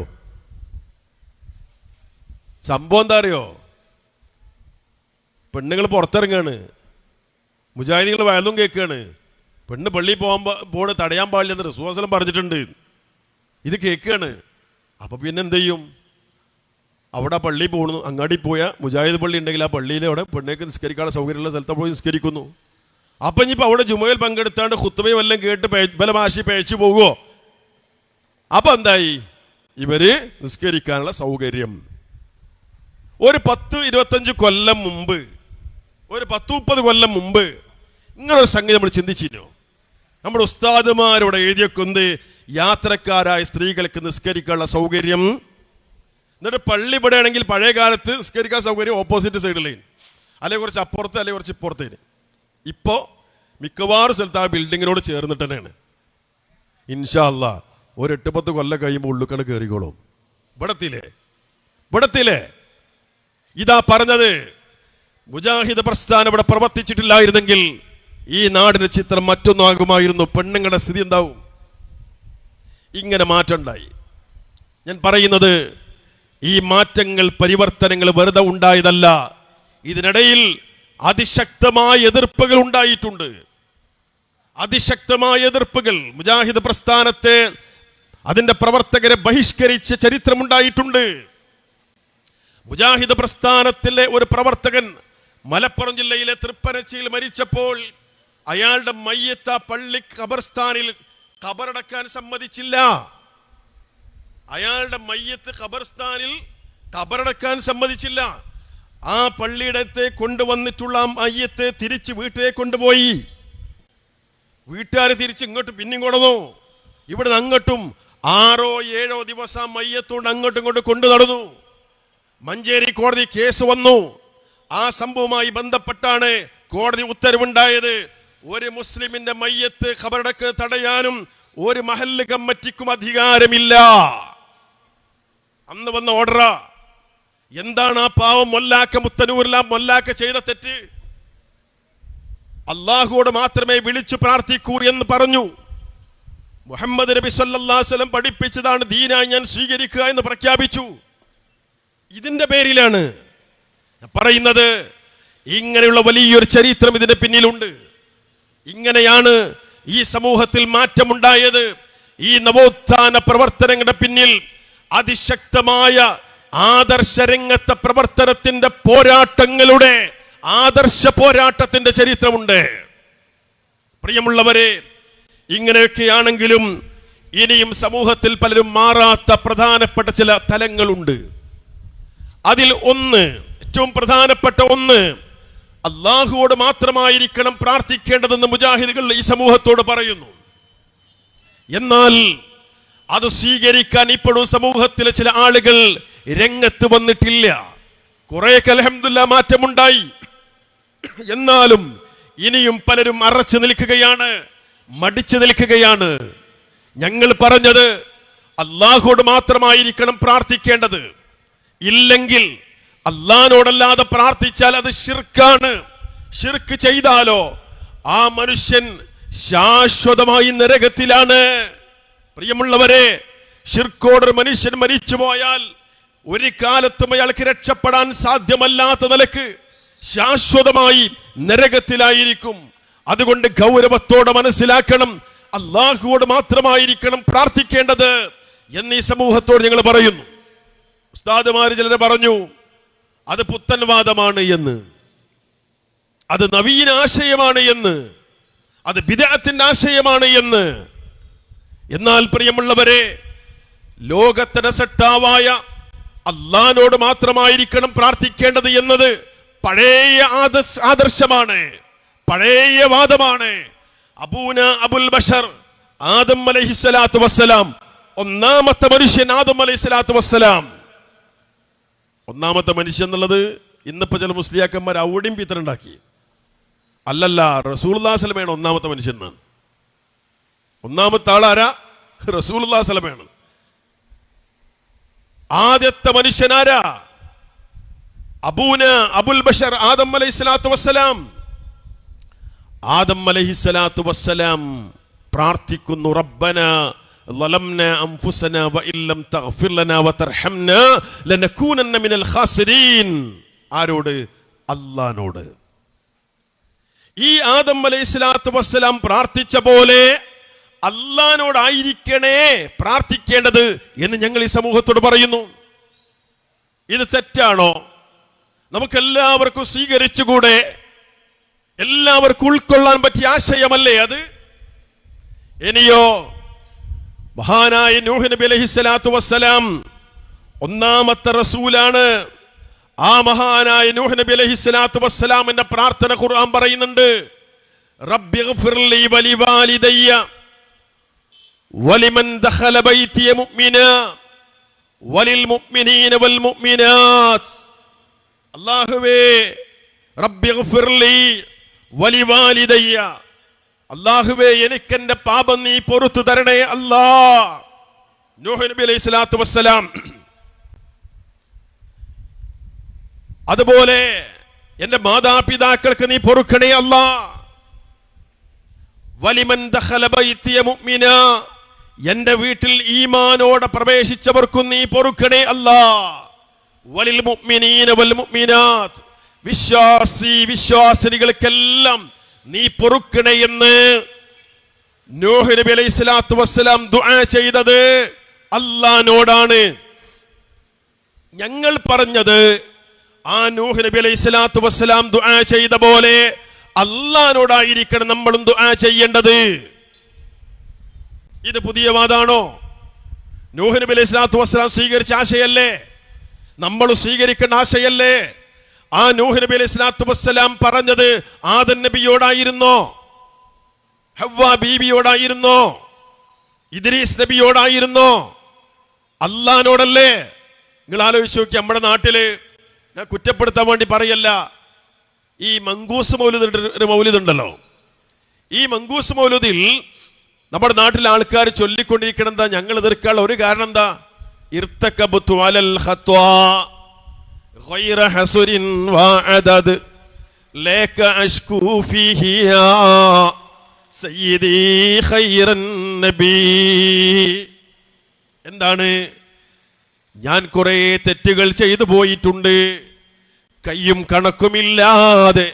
എത്രയാണ് തെറ്റുകൾ എന്നറിയില്ല, കുറെ തെറ്റുകൾ ഞാൻ ചെയ്തു പോയിട്ടുണ്ട്. ലേക അഷ്കൂ ഫീഹി യാ സയ്യിദി ഖൈറൻ നബി. നബിയെ, അങ്ങയോട് ഈ വിഷയത്തിൽ ഞാൻ ആവലാതി ബോധിപ്പിക്കുന്നു. തെറ്റ് ചെയ്തിട്ട് ആ തെറ്റ് പുറത്ത് കിട്ടാൻ ആവലാതി പറയുന്ന ആരോടാ? നബി സല്ലല്ലാഹു അലൈഹി വസല്ലമയോട്. ആ നബി സല്ലല്ലാഹു അലൈഹി വസല്ലം പഠിപ്പിച്ചതോ? അവിടുന്ന് പഠിപ്പിച്ചു, യാ അയ്യുഹന്നാസ് തൂബു ഇലല്ലാഹി വസ്തഗ്ഫിറൂഹു ഫഇന്നി അതൂബു ഫിൽ യൗമി 100 മറ. ജനങ്ങളെ, നിങ്ങൾ അല്ലാഹുവിലേക്ക് ഇസ്തിഗ്ഫാർ ചെയ്യണം, അല്ലാഹുവിലേക്ക് നിങ്ങൾ തൗബ ചെയ്യണം. ഞാൻ ഒരു ദിവസം അല്ലാഹുവിലേക്ക് ഞാൻ 100 തവണ തൗബ ചെയ്യാറുണ്ടെന്ന് റസൂലുള്ളാഹി സ്വല്ലല്ലാഹു അലൈഹി വസല്ലം. 100 തെറ്റ് ചെയ്തിട്ടല്ല, ഒരു തെറ്റും ചെയ്തിട്ടല്ല. ചില ആൾക്കാർ മുജാഹിദികളെ പറ്റി പറയലുണ്ട്, അള്ളാഹിന്റെ റസൂൽ വലിയ തെറ്റുകാരനാണെന്നാണ് മുജാഹിദിന്റെ വിശ്വാസം. അല്ല, തെറ്റ് ചെയ്തിട്ടല്ല. അത് തെറ്റ് ചെയ്യാതെ തന്നെ തെറ്റ് ചെയ്ത ഒരാൾ പറയുന്ന താഴ്മയോടെ, വിനയത്തോടെ, സൂക്ഷ്മതയോടെ അള്ളാഹുവിലേക്ക് മടങ്ങി, അങ്ങനെ തൗബ ചെയ്തു എന്നാണ്. തെറ്റ് ചെയ്തിട്ടില്ല. ആ സൂക്ഷ്മതാബോധാണത്. റസൂലുള്ളാഹി പറഞ്ഞെന്താ? നിങ്ങൾ എന്നോട് പറഞ്ഞോളീന്നാ? അല്ല, അള്ളാഹുവിലേക്ക് മടങ്ങിയെന്നാണ്. ഇതാ ഞങ്ങൾ പറഞ്ഞ്. ഇത് പുത്തൻവാദാണെങ്കിൽ പഠിപ്പിച്ചത് മുത്തുനബി സല്ലല്ലാഹു അലൈഹി വസല്ലം അല്ലേ? നിങ്ങൾ ആലോചിക്കുക, ഒരു വാശിപ്പുറത്ത് കേൾക്കേണ്ടതല്ലോ ഇത്. ഇത് മുത്തുനബി സല്ലല്ലാഹു അലൈഹി വസല്ലമയെ അല്ലേ പഠിപ്പിച്ചത്? അള്ളാഹിനോടായിരിക്കണം നിങ്ങൾ തൗബ ചെയ്യേണ്ടത്, ഇസ്തിഗ്ഫാർ ചെയ്യേണ്ടത്. ഖുർആൻ പഠിപ്പിച്ചല്ലേ? യാ അയ്യുഹല്ലദീന ആമനു തൂബു ഇലല്ലാഹി തൗബതൻ നസൂഹ. വിശ്വാസികളെ, നിങ്ങൾ അള്ളാഹുവിലേക്ക് തൗബ ചെയ്യണം, ആത്മാർത്ഥമായ തൗബ ചെയ്ത് മടങ്ങണം. നോക്കൂ നിങ്ങൾ. അപ്പൊ ഞങ്ങൾ ഈ പറഞ്ഞ പുത്തൻവാദല്ല, ഖുർആൻ പഠിപ്പിച്ച ആശയാണ്, ഹദീസ് പഠിപ്പിച്ച ആശയാണ്. ഇനി മറ്റൊരു പ്രവാചകന്റെ ഉദാഹരണം, മഹാനായ അയ്യൂബ് നബി അലൈഹി സ്വലാത്തു വസ്സലാം. അയ്യൂബ് അലൈഹി സ്വലാത്തു വസ്സലാമിന് ജീവിതത്തിലുണ്ടായ പ്രയാസത്തിനെന്നറിയോ? ഒരു മനുഷ്യന് ദുനിയാവിൽ ഉണ്ടാകുന്ന പ്രയാസത്തിന്റെ ഒരു പരമാവധി എന്ന് പറയാ ജാതി എന്ന് പറഞ്ഞാല്, അദ്ദേഹത്തിന് നല്ല ആരോഗ്യം ഉണ്ടായിരുന്നു, അതൊക്കെ ഇല്ലാതായി, മാരക രോഗം ബാധിച്ചു. ആമക്കളുണ്ട്, ഓരോരുത്തരായി കണ്ണു മുന്നിൽ മരിച്ചാണ്ട് വീണു. പിന്നെ അത്യാവശ്യ സമ്പത്തൊക്കെ ഉണ്ടായി, ഒക്കെ ഇല്ലാതായി. ഇനി അങ്ങട്ടാ. പക്ഷെ ആ സമയത്ത് അദ്ദേഹത്തിന്റെ പ്രാർത്ഥന, വഅയ്യൂബ ഇദ് നാദാ റബ്ബഹു അന്നീ മസ്സനിയൽ ദുർർ വഅൻത അർഹമുർ റഹീമീൻ. അയ്യൂബ് നബി അലൈഹി സ്വലാത്തു വസ്സലാം അദ്ദേഹം ദുആ ചെയ്യാണ്, അല്ലാഹുവേ എനിക്കിതാ പ്രയാസം ബാധിച്ചിരിക്കുന്നു, എനിക്കിതാ രോഗം വന്നിരിക്കുന്നു. അല്ലാഹ് വഅൻത അർഹമുർ റഹീമീൻ, നീ അർഹമുർ റഹീമീനാണല്ലോ, കരുണ കാണിക്കുന്നവരിൽ ഏറ്റവും നന്നായി കരുണ കാണിക്കുന്നവനാണല്ലോ, എന്നോട് കരുണ കാണിക്കണേ അല്ലാ, എന്റെ രോഗം നീ ശിഫയാക്കണേ അല്ലാ. നമ്മുടെ നാട്ടിലാണെങ്കിലോ, ഞാൻ കുറ്റപ്പെടുത്താൻ പറയല്ലോ, ഒന്ന് ആലോചിക്കാൻ വേണ്ടി പറയാണ്. നമ്മുടെ നാട്ടിലാണെങ്കിൽ എന്താ ചെയ്യുക? രോഗം, കുട്ടികളുടെ മരണം, സമ്പത്തില്ലാതായി, ആകെ അങ്ങനെ എടങ്ങേറാണ് നേരത്ത് എന്തായിക്കൊണ്ടാകുക? കുത്തുബിയത്ത് അയക്കുക എന്ന് പറയും. കുടുങ്ങിയാലും കുത്തുബിയത്ത്, സന്തോഷം ഉണ്ടായാലും കുത്തുബിയത്ത്.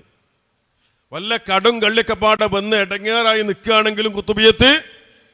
ഒരു സന്തോഷം ഉണ്ടായി, ഒരു ജോലിയൊക്കെ, മകന് ഗൾഫ് പോയി ജോലിയൊക്കെ കിട്ടി, എന്നാലും കുത്തുബിയത്ത്. എന്താ ഈ കുത്തുബിയത്ത്? നിങ്ങൾ ആലോചിച്ചിട്ടുണ്ടോ? തമിഴ്നാട്ടിലെ മനുഷ്യനുണ്ടാക്കിയ സാധനമാണ് ഈ കുത്തുബിയത്ത്. അല്ലാതെ അള്ളാന്റെ റസൂലിന്റെ അല്ലെങ്കിൽ മൊയ്തീൻ ശേഖിന്റെ പേരിലാണ് സാധനം. മൊയ്തീൻ ശേഖ് കൂടി ഉണ്ടാക്കിയല്ല, അദ്ദേഹത്തിന്റെ പേരിലൊക്കെ എന്തൊക്കെ പറഞ്ഞുണ്ടാക്കിയറിയോ? പറഞ്ഞങ്ങനെ ഉണ്ടാക്കും, ഒക്കെ ഓവറാണല്ലോ, ഒക്കെ പറഞ്ഞുണ്ടാക്കിയാണ്. ഇരിക്കട്ടെ, അദ്ദേഹത്തെ ഈ കുത്തുബിയത്തിൽ ഞാൻ ചില സാമ്പിൾ മാത്രം പറഞ്ഞുതരാം. കുത്തുബിയത്ത് പറയണം, ബസ്സിർ ഫുആദി സിറാത്തൻ അൻത സാലികുഹു വല്ലാഹു അഅതാകഹു ഫഅൻത മാലികുഹു വനജ്ജിഹി മിൻ ലളാ ഫീഹാ മഹാലികുഹു സുൽത്താന കുല്ലി വലി ഇമ്മുഹിയദ്ദീനി. എന്താണ് പറഞ്ഞത്? ബസ്സിർ ഫുആദി, ശൈഖേ എന്റെ ഹൃദയത്തിന് അങ്ങ് ഉൾക്കാഴ്ച നൽകണം. സിറാത്തൻ അൻത സാലികുഹു, അങ്ങ് പ്രവേശിച്ചൊരു മാർഗമുണ്ടല്ലോ, സത്യത്തിന്റെ മാർഗമുണ്ടല്ലോ, ആ മാർഗത്തിലേക്ക് എന്റെ ഹൃദയത്തിന് കൂടെ അങ്ങ് ഉൾക്കാഴ്ച നൽകണം ശൈഖേ. സിറാത്തും മുസ്തഖീമിലാകാൻ, ഹിദായത്ത് കിട്ടാൻ, സന്മാർഗം കിട്ടാൻ കുത്തുബിയത്തിൽ ചോദിക്കാൻ ആരോട്? ശൈഖ് ജീലാനിയോട്. എന്താ നിങ്ങൾ ആലോചിക്കണം.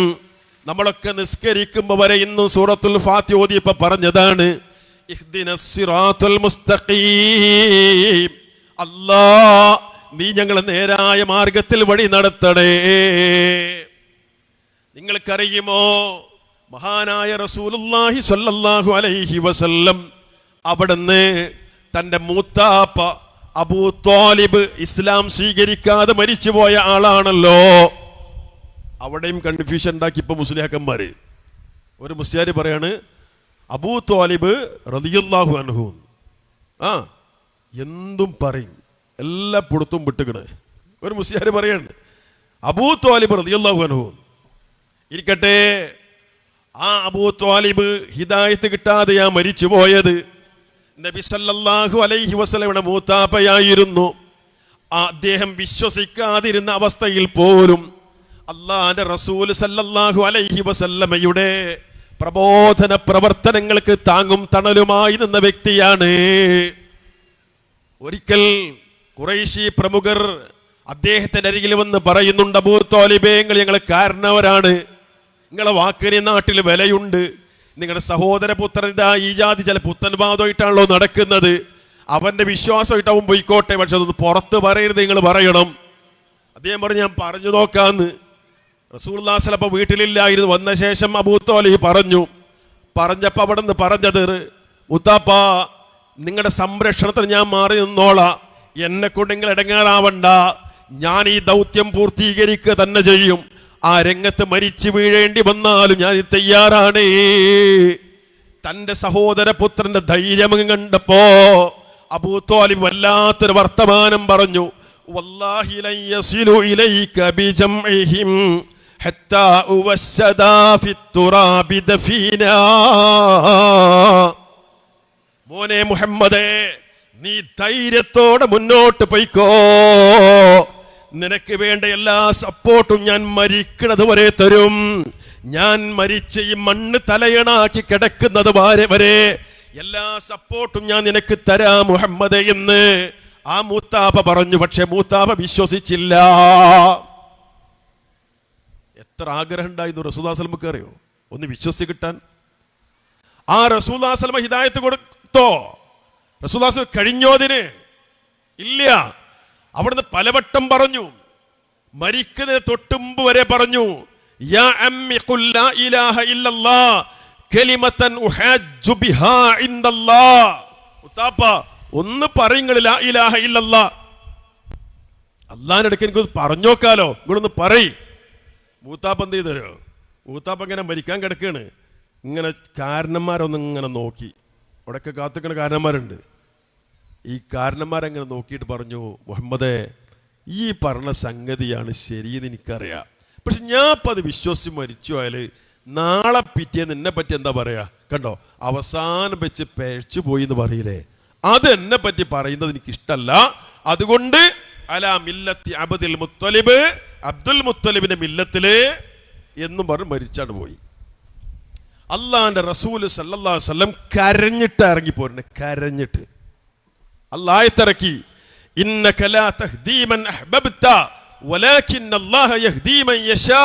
നബിയേ, അങ്ങ് വിചാരിച്ചവരെ ഹിദായത്തിലാക്കാൻ അങ്ങക്ക് കഴിയൂല, അള്ളയാണ് അവൻ ഉദ്ദേശിച്ചവരെയാണ് ഹിദായത്തിലാക്കുന്നത്, നിങ്ങളല്ല. എന്നിട്ട് നമ്മളിവിടെ ആ റസൂലുള്ളാഹി സ്വല്ലല്ലാഹു അലൈഹി വസല്ലം താഴെയുള്ള മൊയ്‌ദി ശൈഖിനോട് ബസ്സിർ ഫുആദി സിറാത്തൻ അൻത സാലിക്കുഹു, കൂട്ടരെ അള്ളാഹിനോടാണ് ചോദിക്കേണ്ടത്, അള്ളാഹിനോടാ ചോദിക്കേണ്ടത്. ഇനി അടുത്ത എന്താ? വനജ്ജിഹി മിനല്ലാഹ് ഫീഹാ മഹാലികുഹു. ശൈഖേ, മൊയ്‌ദി ശൈഖിനോട് പറയാ, ശൈഖേ നരകത്തുനിന്ന് അങ്ങ് എന്നെ കാക്കണേ, എന്റെ ഹൃദയത്തെ രക്ഷപ്പെടുത്തണേ, അഥവാ എന്നെ രക്ഷപ്പെടുത്തണേ. നരകത്തുനിന്ന് ആരാ രക്ഷപ്പെടുത്തണേ? മൊയ്‌ദി ശൈഖോ തന്നെ. കൂട്ടരെ, റബ്ബന ആതിന ഫിദ്ദുനിയ ഹസന വഫിൽ ആഖിറതി ഹസന വഖിന അദാബന്നാർ എന്നുള്ള ദുആ മൊയ്‌ദി ശൈഖ് നടത്തിണ്ടാവൂലേ? നടത്തിയില്ല നമ്മളെ വിശ്വാസം? നടത്തിണ്ടാവൂലേ? സാധ്യല്ലേ? വഖിന അദാബന്നാർ, റബ്ബെ നരകത്തെ ഞങ്ങളെ രക്ഷപ്പെടുത്തണമെന്ന് മൊയ്‌ദി ശൈഖ് പറയുന്നുണ്ടാവൂലേ? ആ മൊയ്‌ദി ശൈഖ നമ്മളെ രക്ഷപ്പെടുത്തണേ? അള്ളാന്റെ റസൂൽ സല്ലല്ലാഹു അലൈഹി വസല്ലം സ്വന്തം മോളോട് പറയുന്നുണ്ട്, മോളെ മോളെ നരകത്തുനിന്ന് അന്നെ നീ രക്ഷപ്പെടുത്താനുള്ള ശ്രമങ്ങൾ നീ ചെയ്യണം എന്ന് പറഞ്ഞാല് എനിക്ക് രക്ഷപ്പെടുത്താൻ കഴിയില്ല. മോളെ, സലീമിൻ മാലി, പാന്റെ സമ്പത്ത് നീ ചോദിച്ചോ, ഇപ്പൊ കഴിയണ തരാ, പക്ഷേ അൻഖദി നഫ്സകി മിനന്നാർ, നരകത്ത് രക്ഷപ്പെടാനുള്ള പണി ചെയ്യണം. നീ നിന്നെ രക്ഷപ്പെടുത്തണം എന്ന് പറഞ്ഞാല് രക്ഷപ്പെടുത്താനുള്ള പണി ചെയ്യണം. ഫഇന്നി ലാ ഉഗ്നി അൻകി മിനല്ലാഹി ശൈആ. മനസ്സിൽ കോറി വെച്ചോളൂ ഈമാനുള്ളവരെ, മുത്ത് ഹബീബ് സല്ലല്ലാഹു അലൈഹി വസല്ലം പറഞ്ഞത് ഫഇന്നി ലാ ഉഗ്നി അൻകി മിനല്ലാഹി ശൈആ. അല്ലാഹുവിൽ നിന്ന് ഈ ഉപ്പ നിനക്കൊന്നും ചെയ്തൊരുല കഴിയൂല, ഈ പ്രവാചകനായ ഉപ്പക്ക് പോലും കഴിയൂല മോളെ. എന്നിട്ടാണോ ശൈഖ് ജീലാനിയോട് തന്നെ? ആലോചിച്ചോളി നിങ്ങള്, ആ കുത്തുബിയത്തോട് ഒഴിവാക്കിയാളി. വേറൊരു വരിയും കൂടി ഞാൻ സാമ്പിൾ പറയാം. യാ ഖുതുബ അഹ്ലിസ് സമാ വൽ അർളി ഗൗസഹുമാ യാ ഫൈല ഐനൈ വുജൂദൈഹിം വഗൈസഹുമാ. ആകാശലോകത്തും ഭൂമിലോകത്തുമുള്ളവർക്ക് ഉപകാരപ്രദമായ അരുവിയും മഴയും വെള്ളവും ഒഴുക്കുന്ന മഹാനേ. ആര്? ആകാശലോകത്തും ഭൂമിലോകത്തുമുള്ളവർക്ക് ഉപകാരപ്രദമായ മഴ പെയ്യിക്കുന്ന മഹാനേൻ. ആര്? ആരാ മഴ പെയ്യിക്കണത്? അതിന് തർക്കമുണ്ടോ നമുക്ക്? അല്ലല്ലേ, കുത്തുബിയത്തിന് തർക്കമുണ്ട്. ആകാശലോകത്തും ഭൂമിലോകത്തുമുള്ളവർക്ക് ഉപകാരപ്രദമായ അരുവിയും മഴയും വെള്ളവും ഒഴുക്കുന്ന മഹാനേ. ശൈഖിനെ വിളിക്കണത് കൂട്ടരെ, ആ ശൈഖിനും മഴ വേണ്ടിയിരുന്നില്ലേ? അദ്ദേഹത്തിലെ മഴയെങ്കിൽ അദ്ദേഹം പെയ്ച്ചോ? ഇതൊന്ന് ആലോചിങ്ങള്. ഇതാണ് നമ്മളെ കൗമ്. എന്തെങ്കിലും ജീവിതത്തിൽ പ്രയാസം ഉണ്ടായാൽ ഇരുന്നിട്ട് അങ്ങനെ ഓതുന്നത്, ഇനി വലിയ സന്തോഷം ഉണ്ടായാലും ഇരുന്ന് ഓതുന്നത്. അത് പാടില്ല, ഒഴിവാക്കണം കൂട്ടര്. ഖുർആനിലേക്ക് വരി, അത് ഒഴിവാക്കിയിട്ട് ഹദീസിലേക്ക് വരി എന്ന് ഞങ്ങൾ വിളിച്ചാൽ ഞങ്ങൾ മഹാന്മാരുടെ ബഹുമാനമില്ലാത്തോല് അല്ലേ? നിങ്ങൾ ചിന്തിച്ചോളൂ ശരിക്ക്. വെറുതെ ശിർക്കും ചെയ്ത് അമല് നഷ്ടപ്പെടുത്തണ്ട. ശിർക്കോടൊരു മനുഷ്യൻ മരിച്ചു പോയാലേ ആ മനുഷ്യൻ കാലാകാലം നരകത്തിലാ. ഇന്നഹു മൻ യുശ്രിക് ബില്ലാഹ് ഫഖദ് ഹറമല്ലാഹു അലൈഹിൽ ജന്ന വമഅവാഹുൻ നാർ വമാ ലിദ്ദാലിമീന മിൻ അൻസാർ. ആരെങ്കിലും അല്ലാഹുവിൽ ശിർക്ക് ചെയ്താൽ ആ മനുഷ്യന് അല്ലാഹ് സ്വർഗ്ഗം ഹറാമാക്കും, പിന്നെ ഉള്ളതോ നരകമാണ്. കൂട്ടരെ, അല്ലാഹുവോടല്ലാതെ വിളിച്ച് പ്രാർത്ഥിച്ച് ശിർക്ക് ചെയ്ത് ആ നരകത്തിലായാൽ ഏത് ഖോജാക്കന്മാർക്ക് നമ്മളെ രക്ഷപ്പെടുത്താൻ കഴിയാ? ഏത് ശൈഖുനമാരെ രക്ഷപ്പെടുത്തുക? അവനാന്റെ കാര്യവുമായി നഫ്സി നഫ്സി നഫ്സിയാ എന്നും പറഞ്ഞ് ഓടി നടക്കുന്ന ലോകമല്ലേ പരലോകം? ആരെ കണ്ടിട്ട് നമ്മൾ പോണത്? ശരിക്കാലോചിച്ചോളി. അല്ലാഹുവോടല്ലാതെ മുഹീദ്ദീൻ ശൈഖിനോട്, ബദരീങ്ങളോട്, മുത്തുനബി സല്ലല്ലാഹു അലൈഹി വസല്ലമയോട് ഇസ്തിഗാസ ചെയ്ത് പ്രാർത്ഥിച്ചങ്ങനെ പോയി ശിർക്ക് ചെയ്താൽ ആ മനുഷ്യന് ശാശ്വതമായി നരകമാണുള്ളത്. ഞാൻ പറഞ്ഞു വന്നത്, മഹാനായ അയ്യൂബ് നബി അലൈഹിസ്സലാത്തു വസ്സലാമിന് ആ രോഗമുണ്ടായപ്പോ അദ്ദേഹം ആദം നബിയെ കാക്കണേന്ന് പറഞ്ഞില്ല കൂട്ടരെ. നോഹ് നബിയെ രക്ഷിക്കണമെന്ന് പറഞ്ഞില്ല. ഇദ്രീസ് നബിയെ രക്ഷിക്കണമെന്ന് പറഞ്ഞില്ല. ഹവ്വാ ബീവിയെ കാക്കണമെന്ന് പറഞ്ഞില്ല. അല്ലാഹുവോടാ പറഞ്ഞത്.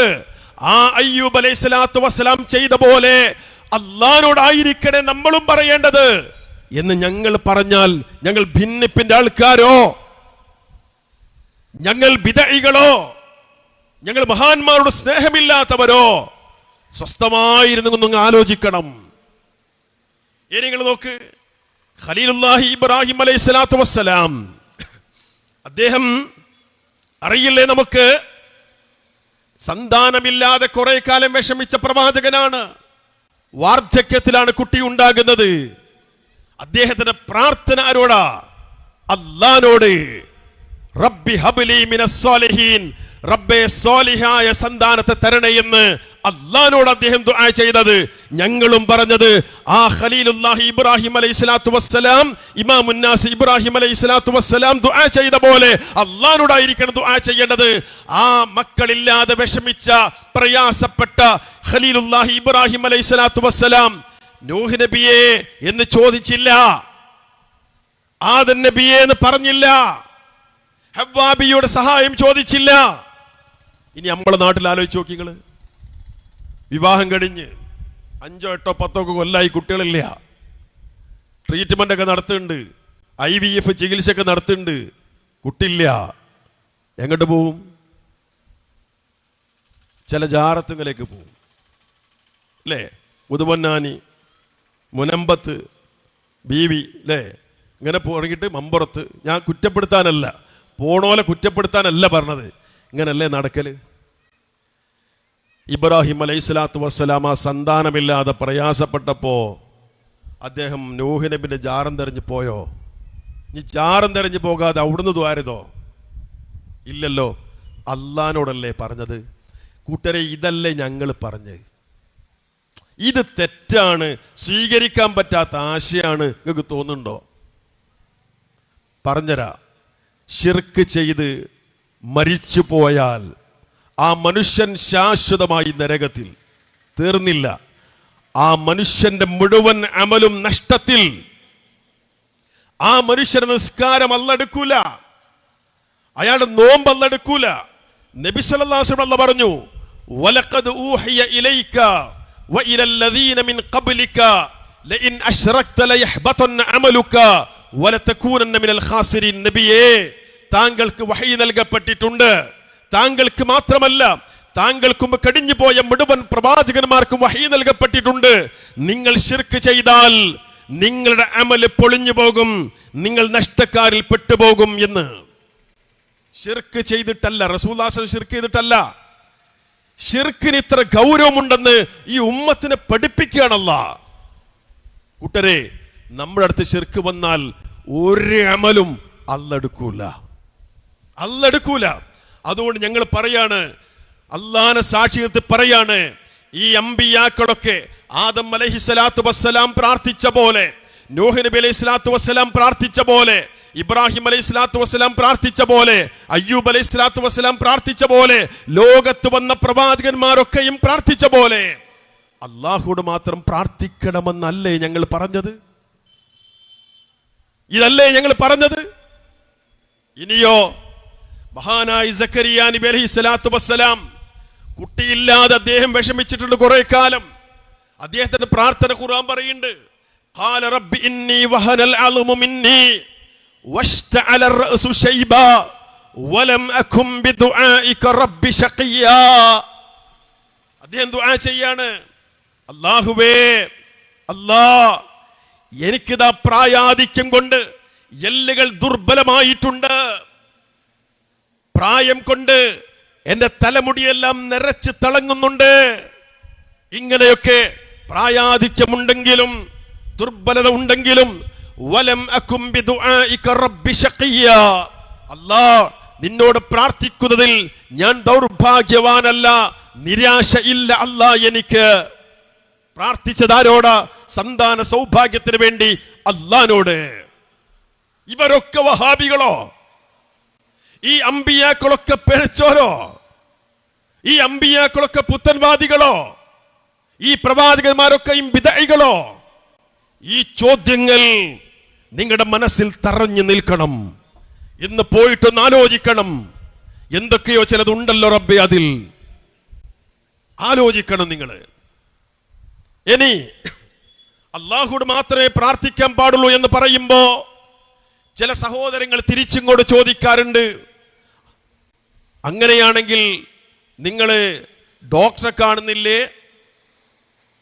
എഞ്ചിനീയറുടെ സഹായം തേടുന്നില്ലേ, ഹോട്ടലിൽ ചെന്ന് സപ്ലയറോട് വെയിറ്ററോട് ചായ ചോദിക്കുന്നില്ലേ, ഭക്ഷണം ചോദിക്കുന്നില്ലേ എന്ന് ചോദിക്കാറുണ്ട്. പ്രത്യേകിച്ച് ഇയ്യാക നഅ്ബുദു വ ഇയ്യാക നസ്തഈൻ ആയത്ത് നമ്മൾ പറയുമ്പോൾ നമ്മളെല്ലാവരും ഇന്നും നിസ്കാരത്തിൽ നമ്മൾ ഓതി, സൂറത്തുൽ ഫാത്തിഹ ഓതുമ്പോഴൊക്കെ നമ്മൾ പറയാണ്, ഇയ്യാക നഅ്ബുദു വ ഇയ്യാക നസ്തഈൻ, അല്ലാഹ്, നിന്നെ മാത്രം ഞങ്ങൾ ആരാധിക്കുന്നു, നിന്നോട് മാത്രം ഞങ്ങൾ സഹായം തേടുന്നു.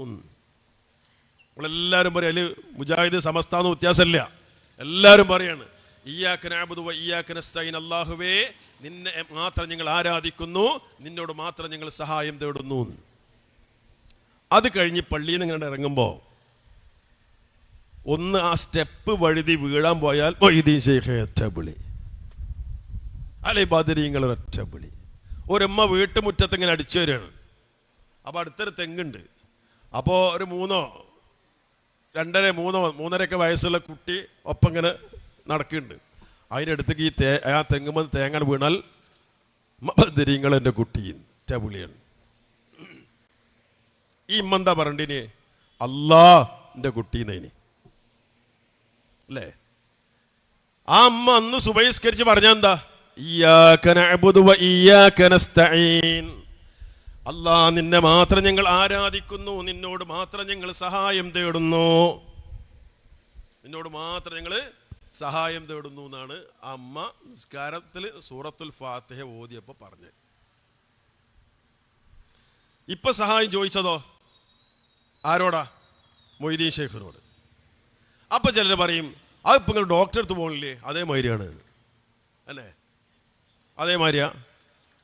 നമ്മളെ ഒരു 5-10 കൊല്ലം ചികിത്സിച്ച ഒരു ഡോക്ടർ, ആ ഡോക്ടർ നല്ല മുഅ്മിനായ മുത്തഖിയായ ഡോക്ടർ എന്ന് വിചാരിച്ചോളൂ. നമുക്ക് ഡോക്ടർ ആ ചികിത്സ അറിയാവുന്ന ഡോക്ടറത്തൊക്കെ പോവാ, മനസ്സിലായില്ലേ? അതിൽ ജാതിയും മതമൊന്നുമില്ല. ഈ നല്ല മുഅ്മിനായ ഡോക്ടറാന്ന് വെച്ചോളി. അയാളടുത്ത് 5 കൊല്ലം നമ്മൾ ട്രീറ്റ്മെൻറ്റ് നടത്തി, നമുക്കോ നമ്മുടെ കുടുംബത്തിനൊക്കെ അസുഖം വരുമ്പോഴൊക്കെ നമ്മൾ പോകാറുള്ള ഡോക്ടറാണ്. അങ്ങനെ നമ്മൾ പോയി, ഇയാൾ മരിച്ചു. ആലോചിച്ചോളിട്ടോ, ഇയാൾ മരിച്ചു. ഈ മരിച്ച ശേഷം പിന്നെ ആ ഡോക്ടറോട് നമ്മൾ സഹായം ചോദിക്കുമോ? പിന്നെ നമുക്കൊരു അസുഖം വന്നു, ആ ഡോക്ടറോട് ചോദിക്കുമോ? ഇല്ല. എന്നാ അന്ന് ചോദിച്ചില്ലേ? ചോദിച്ചു. ഇപ്പൊ എന്താ ചോദിക്കാത്തത്? അയാൾ മരിച്ചുപോയി. അപ്പൊ അന്ന് പോയതോ? അന്ന് ഇവിടെ ഉണ്ട്. അപ്പൊ അയാൾ ഇവിടെ അള്ളാഹു നിശ്ചയിച്ച ഒരു കാര്യകാരണ ബന്ധത്തിന്റെ ഉള്ളിൽ അയാൾ ഉണ്ട് എന്ന് പറഞ്ഞാൽ അള്ളാഹു തആല ഇവിടെ നിശ്ചയിച്ച ചില കാരണങ്ങളുണ്ട്. ഇപ്പൊ രോഗം വന്നു, ഡോക്ടർ തീർന്നു, ഡോക്ടർ നമ്മൾ പരിശോധിക്കും, എന്നിട്ട് എന്താണ് അസുഖത്തിന് കാരണം എന്ന് കണ്ടെത്തും. എന്നിട്ടോ അത് നീങ്ങാനുള്ള മരുന്ന് ഉപരി കിതാബ് ഓതി പഠിച്ചിട്ടുണ്ട്, മെഡിസിൻ്റെ കിതാബേ അത് ഓതി പഠിച്ചിട്ടുണ്ട്, ആ മരുന്ന് കൊടുക്കും, അള്ളാഹിന്റെ തൗഫീഖ് കൊണ്ട് അസുഖം മാറും. ഇതാണ്. അപ്പോൾ അവിടെ ഒരു ബന്ധം ഉണ്ടായിരുന്നു. ഇപ്പോൾ അയാൾ മരിച്ചു, ഈ ബന്ധത്തിൻ്റെ പുറത്തുപോയി. മൊഹീദ്ദീൻ ഷെയ്ഖ് ഈ ബന്ധത്തിന്റെ അപ്പുറത്തല്ലേ കൂട്ടരെ? റിഫായി ഷെയ്ഖ് ഈ ബന്ധത്തിന്റെ അപ്പുറത്തല്ലേ? ബദരീങ്ങൾ ബന്ധത്തിന്റെ അപ്പുറത്തല്ലേ? ഇതാ വിഷയം. ഇയ്യാക നഅ്ബുദു വ ഇയ്യാക നസ്തഈൻ. അല്ലാഹ്, നിന്നെ മാത്രം ഞങ്ങൾ ആരാധിക്കുന്നു, നിന്നോട് മാത്രം ഞങ്ങൾ സഹായം തേടുന്നു. ഈ അപ്പുറത്തുള്ള ചോദ്യം അല്ലാഹുവിനോട് മാത്രമായിരിക്കണം. ഞാൻ ഉദാഹരണം പറയാം. നബി സല്ലല്ലാഹു അലൈഹി വസല്ലം വഫാത്താകുമ്പോ അവിടുത്തെ പടയെങ്കി പണയത്തിലാണ് ഒരു ജൂതന്റെ അരികില്. പണയം വെക്കലെപ്പോഴാ? മറ്റേ പലിശ ഉള്ള പണയല്ല കേട്ടോ. അതെപ്പോഴാ? സാമ്പത്തികമായി ടൈറ്റ് ഉണ്ടാവുമ്പോഴാ. റസൂലുള്ളാഹി സ്വല്ലല്ലാഹു അലൈഹി വസല്ലം പണയം വെച്ചു. സാമ്പത്തിക ഞെരുക്കുണ്ടായപ്പോ ജൂതനായ ആ മനുഷ്യനോട് റസൂലുള്ളാഹി സ്വല്ലല്ലാഹു അലൈഹി വസല്ലം സഹായം ചോദിച്ചില്ലേ? ചോദിച്ചു. ആ റസൂൽ സല്ലല്ലാഹു അലൈഹി വസല്ലം ആ സാമ്പത്തിക പ്രയാസം ഉണ്ടായപ്പോൾ ഇബ്രാഹിം നബിയെ സഹായിക്കണമെന്ന് പറഞ്ഞില്ല. അപ്പൊ പറയും ഇബ്രാഹിം നബി റസൂലുള്ളാഹി സ്വല്ലല്ലാഹു അലൈഹി വസല്ലം താഴല്ലേ, ഇബ്രാഹിം നബിന്റെ മേലല്ലേ റസൂലുള്ളാഹി സ്വല്ലല്ലാഹു അലൈഹി വസല്ലം? അപ്പൊ ഈ ജൂതനോ? റസൂലുള്ളാഹി സ്വല്ലല്ലാഹു അലൈഹി വസല്ലം മേലെ, താഴെ തന്നെയാണ്. ആ താഴിമേലല്ലേ വിഷയം. ഇബ്രാഹിം അലൈഹി സ്വലാത്തു വസ്സലാം ഈ ബന്ധത്തിന്റെ അപ്പുറത്താണ്, ഈ ജൂതൻ ഈ ബന്ധത്തിന്റെ ഉള്ളിലാണ്. ഈ അപ്പുറത്തുള്ള ചോദ്യം ഇയ്യാക നഅ്ബുദു വ ഇയ്യാക നസ്തഈൻ. അല്ലാഹ്, നിന്നെ മാത്രം ഞങ്ങൾ ആരാധിക്കുന്നു, നിന്നോട് മാത്രം ഞങ്ങൾ സഹായം തേടുന്നു. ഇനി ബദർ യുദ്ധം നടക്കുകയാണ്. ബദർ യുദ്ധം നടക്കുമ്പോ നബി സല്ലല്ലാഹു അലൈഹി വസല്ലം അവിടുത്തെ കൂടുള്ളത് ആകെ മുസ്ലിങ്ങൾ 313 അല്ലെങ്കിൽ 319 പേരാണ്. മറുകക്ഷി 1000 പേരാണ്, 3 ഇരട്ടി. മറുകക്ഷി യുദ്ധത്തിന് ഒരുങ്ങി വന്നവരാണ്, സായുധരായി വന്നവരാണ്, ആൾബലമുണ്ടവർക്ക്. മുസ്ലിങ്ങൾക്ക് ആൾബലമില്ല, സായുധരല്ല. അല്ലാഹുവോട് ദുആ ചെയ്തു, അല്ലാഹുമ്മ ഇൻ തഹ്ലിക് ഹാദിഹിൽ ഉസാബ ഫലാ തുഅബദ് ഫിൽ അർള്. അല്ലാഹുവേ, ഈ യുദ്ധത്തിൽ ഈ ചെറു സംഗമങ്ങാൻ നശിച്ചു പോയാൽ നീ മാത്രം ആരാധിക്കപ്പെടുന്ന അവസ്ഥ ഉണ്ടാകില്ല. ദുആ ചെയ്തു. ഖുർആൻ പറഞ്ഞു, ഇദ് തസ്തഗീഥൂന റബ്ബക്കും ഫസ്തജാബ ലക്കും അന്നി മുമിദ്ദുക്കും ബിഅൽഫിൻ മിനൽ മലായികതി മുർദിഫീൻ.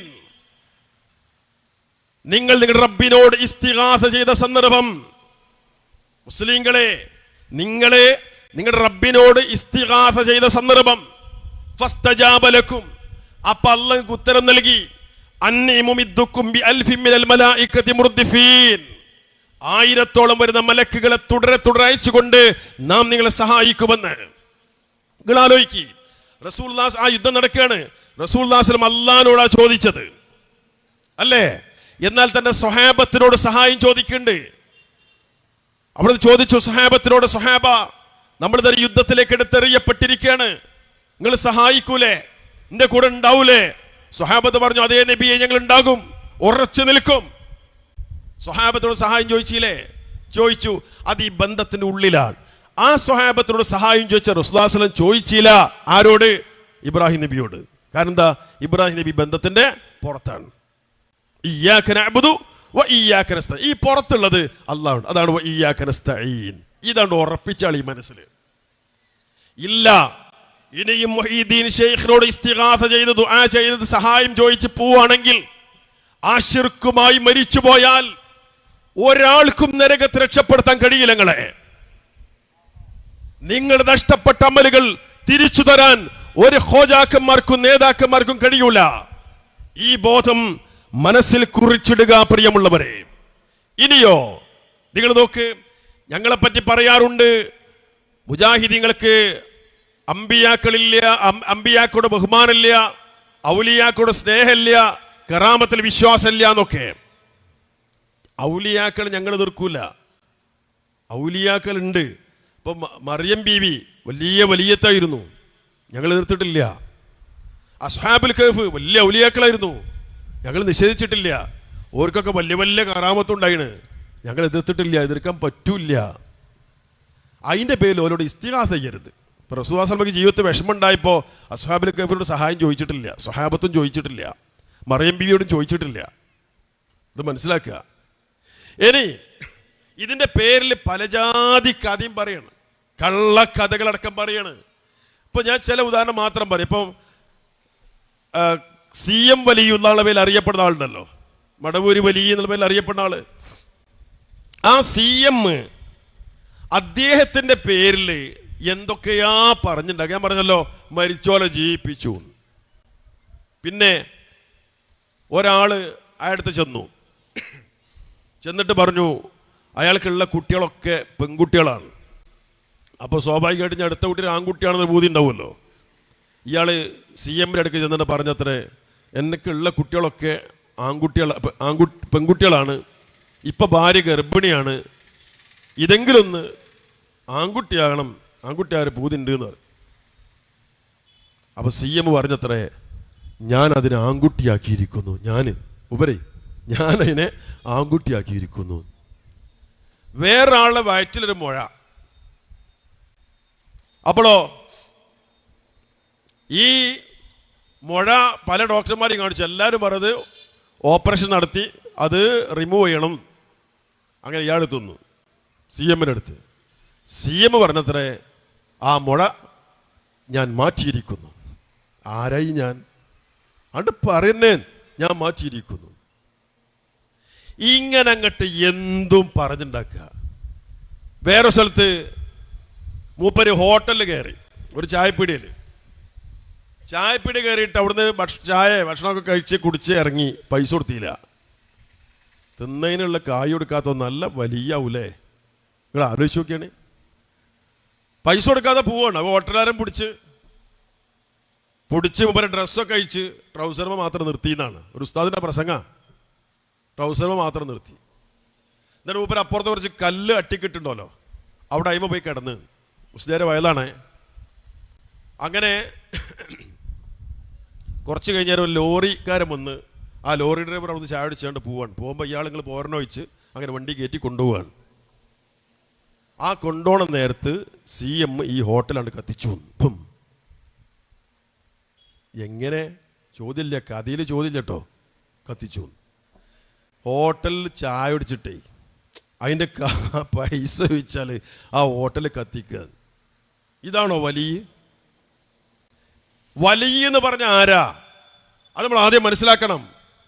വലിയ എന്ന് പറഞ്ഞാൽ ഫർലായ സംഗതി ഒന്നും ഒഴിവാക്കൂല, ഹറാമ് ഒന്നും ചെയ്യൂല, സുന്നത്ത് പരമാവധി ജീവിതത്തിൽ കൊണ്ടുവരും. അങ്ങനെ പടച്ചോനെ പേടിച്ച് ജീവിക്കുന്ന ആളാ അള്ളാന്റെ വലിയ. അങ്ങനെ അള്ളാന്റെ ഔലിയാക്കളാകാൻ നമ്മൾ ശ്രമിക്കേണ്ടത്. അള്ളാഹുവിന്റെ ഔലിയാക്കൾ അവൻ നമ്മെ ഉൾപ്പെടുത്തി അനുഗ്രഹിക്കുമാറാവട്ടെ. ചിലർക്ക് ആമീൻ പറയാൻ പേടിയാണ്, അതിന് പറയില്ല. അല്ല സ്വർഗത്തിലാക്കട്ടെ, ആമീൻ. അല്ല നരകത്തെ രക്ഷപ്പെടുത്തട്ടെ, ആമീൻ. അല്ല അസുഖം മാറ്റട്ടെ, ആമീൻ. ഇതൊക്കെ റെഡി. അള്ളാന്റെ ഔലിയാക്കൾ അവൻ ഉൾപ്പെടുത്തട്ടെ, മുണ്ടൂല. എന്താ കാരണം എന്നറിയോ? അഥവാ അള്ളാഹ് കബൂലാക്കിയ പിരാന്താവൂലേ. ഈ പിരാന്തന്മാരാണ് വലിയീൻ. അത് മുസ്ലിയാക്കന്മാർ. CM-നെ പറ്റി ഇപ്പൊ തന്നെ ഉസ്താദുമാര് പറയാണ്. മംഗലാപുരത്തുള്ള ഉസ്താദ് പ്രസംഗിക്കുന്നുണ്ട്, പൊന്മളിയുള്ള ഉസ്താദ് പ്രസംഗിക്കുന്നുണ്ട്. എന്ത് ഇതൊക്കെ മൂപ്പർക്ക് ജദബിന്റെ ആല്. ജദബ് പറഞ്ഞാല് വിരാന്ത് ആയിരുന്നു. നിങ്ങളാലും ഇതാണോ വലിയ? വലിയെന്ന് പറഞ്ഞാൽ പറഞ്ഞല്ലോ, ഫർള് ഒന്നും ഒഴിവാക്കൂല, ഹെറാമൊന്നും ചെയ്യൂല, സുന്നത്ത് പരമാവധി ജീവിതത്തിൽ ഉണ്ടാവും. അങ്ങനെയുള്ളവർ അള്ളാന്റെ ഔലിയാക്കള്. ഇതോ CM-നെ പറ്റി പറയാണ്. മൂപ്പര് റമദാനിൽ ഏതൊരു ഹോട്ടലിൽ ഒരു ചായപ്പീടി കയറി പകല്, നോമ്പിന്റെ പകൽ സമയത്ത്. എന്നിട്ട് ഇയാൾ ഹോട്ടലിൽ കയറിയിട്ട് ചായ കുടിക്കുകയാണ് പകലില്. അപ്പൊ ഒരു മുരീദ് ഇങ്ങനെ കണ്ടിട്ട് കണ്ടൊക്കെ നോക്കുകയുള്ള അന്തം വിട്ടാണ്. പഠിച്ചോനെ എന്താ ഇത് റമദാൻ മാസമുള്ളപ്പോൾ ചായ ഉള്ളപ്പോൾ ഈ കുടിക്കണുള്ളക്ക്. അതിൽ ഇയാൾ കുടിച്ചതിൻ്റെ ബാക്കി ഈ മുരീദിന് കൊടുത്ത് കുടിച്ചുവിടുകാറ്. ഈ മുരീദ് നോമ്പൊറ്റൊക്കെയാണ്, കുടിച്ചുവിടുകാറ്. ഇത് കൈ പിടിച്ചാണെങ്കിൽ കുടിച്ചുവിടുകാറ്. എന്നിട്ട് മൂല്യന്മാർ ചർച്ച ചെയ്യാണ്, അയാളെ നോമ്പ് മുറിയോ ഇല്ലേന്ന്. ഇയാളുടെ മുറിയോ തർക്കമില്ല, മറ്റേയാളുടെ മുറിയോ. എന്നിട്ട് മൂല്യര് പറയാണ്, ഈ വലിയിൽ വിശ്വാസമുള്ള ആളാണെങ്കിൽ മുറിയില്ലാന്ന്. എന്താപ്പാ നോമ്പ് ഇരുമ്പോലൊക്കെയാണല്ലോ കൂട്ടരെ, ഇതെന്ത് വലിയ. എന്നിട്ട് നിസ്കാരമില്ല, പള്ളിന്റെ മരത്തിരിക്കും, പള്ളിന്റെ ആ സ്റ്റെപ്പിന്റെ അവിടെ ഇരിക്കും, അവിടെ ജമാഅത്ത് എടുക്കുന്നുണ്ടാവും, കേറൂല, നിസ്കരിക്കൂല. പഴയ കാലത്ത് ഉസ്താദുമാര് മൗലിയമാര് പറഞ്ഞത് അത് അദ്ദേഹത്തിന് 40 തടിയാണ്, 39 എണ്ണപ്പ ഹെറമ്പിൽ നിസ്കരിച്ചുകൊണ്ടിരിക്കുകയാണ്. ഇപ്പൊ വല്ല പറയില്ല, കാരണം ഇപ്പൊ എല്ലായിടത്തും CCTV ആണല്ലോ, അതുകൊണ്ട് ഇപ്പൊ വല്ല പറയില്ല. ഇപ്പൊ ഇവിടെ പോയി 40. നിങ്ങൾ ചിന്തിക്കും, ഇതൊക്കെ മുജാഹിദ് പ്രസ്ഥാനം ഉണ്ടാക്കിയ മാറ്റ. ഈ സമൂഹത്തോടെ പറഞ്ഞു കൊടുത്ത് കൂട്ടരെ ഇതൊക്കെ തട്ടിപ്പാണ്. ഒരു മനുഷ്യന് ഇപ്പൊ CM-ന് മാനസികമായി തകരാറാണെങ്കിൽ അയാൾ നമ്മൾ കുറ്റപ്പെടുത്തണില്ലേ? അയാളെ വഴിക്ക് വിടുക. ഇത് വലിയ എന്നാണ് കെട്ടിപ്പിടിക്കാൻ ആരെ പറഞ്ഞ്? അൽഹംദുലില്ലാ, മുജാഹിദ് പ്രസ്ഥാനത്തിന്റെ അതിശക്തമായ പ്രവർത്തന ഫലമായി ഇപ്പൊ മാറ്റണ്ടായി. എന്താണെന്നറിയോ? ഇപ്പോ നമ്മളെ പേരോട് സഖാഫിയൊക്കെ എന്തോ ഒരു മാറ്റാണ്. സുബ്ഹാനല്ലാഹ്, എന്തൊരു മാറ്റം. മൂപ്പര് പറയാണ്, നമ്മളിപ്പോ മൊയ്തീൻ ഷേഖിനോട് സഹായം ചോദിച്ചു, എന്നിട്ട് മൊയ്തീൻ ഷേഖ് സഹായിച്ചു എന്ന് പറഞ്ഞാൽ അദബ് കേടാണ്. ഇത്രയും കാലം എന്തൊക്കെ പറഞ്ഞിനെ, മൊയ്തീൻ ഷേഖ് സഹായിച്ചു, ഇന്ന ഷേഖ് സഹായിച്ചു, മുത്തുനബി സഹായിച്ചു എന്നല്ലേ. എന്നാൽ ഇപ്പൊ മൂപ്പർക്ക് നേരം വെളുത്ത് തുടങ്ങുകയാണ്. മൂപ്പര് പറയാണ്, നബി സല്ലല്ലാഹു അലൈഹി വസല്ലം സഹായിച്ചു, അല്ലെ ബദരീങ്ങൾ സഹായിച്ചു, അല്ലെ മൊയ്തീൻ ഷേഖ് സഹായിച്ചു എന്ന് പറഞ്ഞാൽ അത് അദബ് കേടാണ്. പിന്നെ അല്ല മൊയ്തീൻ ഷേഖ് മുഖേന സഹായിച്ചു, ഒരു മുഖേന കൂട്ടി, അങ്ങനെ പറയലാണ് അദബ്, മറ്റദബ് കേടാണ്. അവിടത്തിലെ അപ്പൊ ഉസ്താദെ, ഈ മൊയ്തീൻ ഷേഖ് സഹായിച്ചു എന്ന് പറയൽ അദബ് കേടാണെങ്കിൽ മൊയ്തീൻ ഷേഖെ സഹായിക്കണേ ചോദിച്ചാൽ അതിലും വലിയ അദബ് കേടല്ലേ? ഇൻഷാ അല്ലാഹ് പറഞ്ഞോളൂ മൂപ്പര്. മാത്രല്ല പറഞ്ഞ് എവിടെ അറിയോ? ഇപ്പൊ ഇവർ പറയാണ്,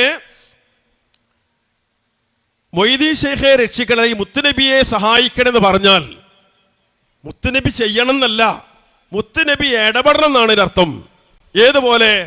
എണീക്കാൻ കഴിയാത്തൊരു ബാപ്പ, ഒരു കല്ല് പോലും എടുത്ത് പൊക്കാൻ കഴിയാത്ത, പടവിന്റെ പണി അറിയാത്ത ഒരു ബാപ്പ, ആ ബാപ്പാന്റെ മകൻ വന്ന് പറയാണ്, ബാപ്പ എനിക്ക് വീടുണ്ടാക്കി തരണം എന്ന് പറഞ്ഞാൽ എന്താ? ബാപ്പാക്ക് ഒരു കല്ലും കൂടി എടുക്കാൻ കഴിയില്ല. പിന്നെന്താ? അത് ഉണ്ടാക്കാൻ ഇടപെടണം എന്നാണ്. ഇതേപോലെയാണ് മുത്തുനബിയെ കാക്കണേ എന്ന് പറഞ്ഞാൽ നബിക്കൊന്നും ചെയ്യാൻ കഴിയൊന്നുമില്ല. പിന്നെന്താണ്? ഇടപെടണേന്ന് അതിന്റെ അർത്ഥം. ഓഹോ, അവിടെ എത്തിയല്ലേ? സന്തോഷമായി നമുക്ക്. ഇൻഷാ അല്ലാഹ് വരും കാലങ്ങളിൽ ബാക്കി കൂടെ തുറന്ന് പറഞ്ഞോളും. ഇനി ആ പറച്ചിലോണ്ട് കാര്യമില്ല, മുത്തുനബിയെ കാക്കണെന്ന് പറഞ്ഞിട്ട് കാര്യമില്ല എന്നും പറഞ്ഞോളും. പിന്നെ അടുത്ത സ്റ്റെപ്പിൽ അത് ശിർക്കാന്നും കൂടെ പറഞ്ഞോളും. അള്ളാഹു തൗഫീഖ് ചെയ്യുമാറാവട്ടെ. ഞാൻ പറയുന്നത്, മുജാഹിദ് പ്രസ്ഥാനത്തിന്റെ പ്രവർത്തനത്തിന്റെ ഫലമായി മാറ്റങ്ങൾ നിരവധി ഉണ്ടായിട്ടുണ്ട് എന്ന് ഓർമ്മപ്പെടുത്താൻ വേണ്ടിയാണ്. ഈ ശബ്ദം കേൾക്കുന്ന മുഴുവൻ സഹോദരങ്ങളോട് സ്നേഹത്തോടെ പറയാനുള്ളത്, അള്ളാഹുവോട് മാത്രങ്ങൾ ദുആ ചെയ്യും. ബാക്കി തർക്കും കക്ഷിവൈരായിക്ക് മാറ്റിക്ക്. നമ്മൾ രാവിലെ എണീറ്റാൽ നടത്തുന്ന ദുആ ഒരു ദിക്ർ, അൽഹംദുലില്ലാ അല്ലദീ അഹ്യാനാ ബഅദമാ അമാതനാ വഇലൈഹിൻ നുശൂർ, അല്ലാഹുവോടാണ്. ടോയ്ലറ്റ് പ്രവേശിക്കുകയാണ്, പ്രാർത്ഥന അള്ളാനോടാ. പുറത്തിറങ്ങുകയാണ്, പ്രാർത്ഥന അള്ളാനോടാ. വീട്ടിൽ നിന്ന് ഇറങ്ങുകയാണ്, പ്രാർത്ഥന അള്ളാനോടാ. പള്ളി കയറുന്നു, പ്രാർത്ഥന അള്ളാനോട്. പുറത്തിറങ്ങുന്നു, ഒക്കെ പ്രാർത്ഥന അള്ളാനോട്. അല്ലാഹുമ്മ റബ്ബന റബ്ബി എന്ന് പറഞ്ഞ അള്ളാഹോട് മാത്രമാണ്.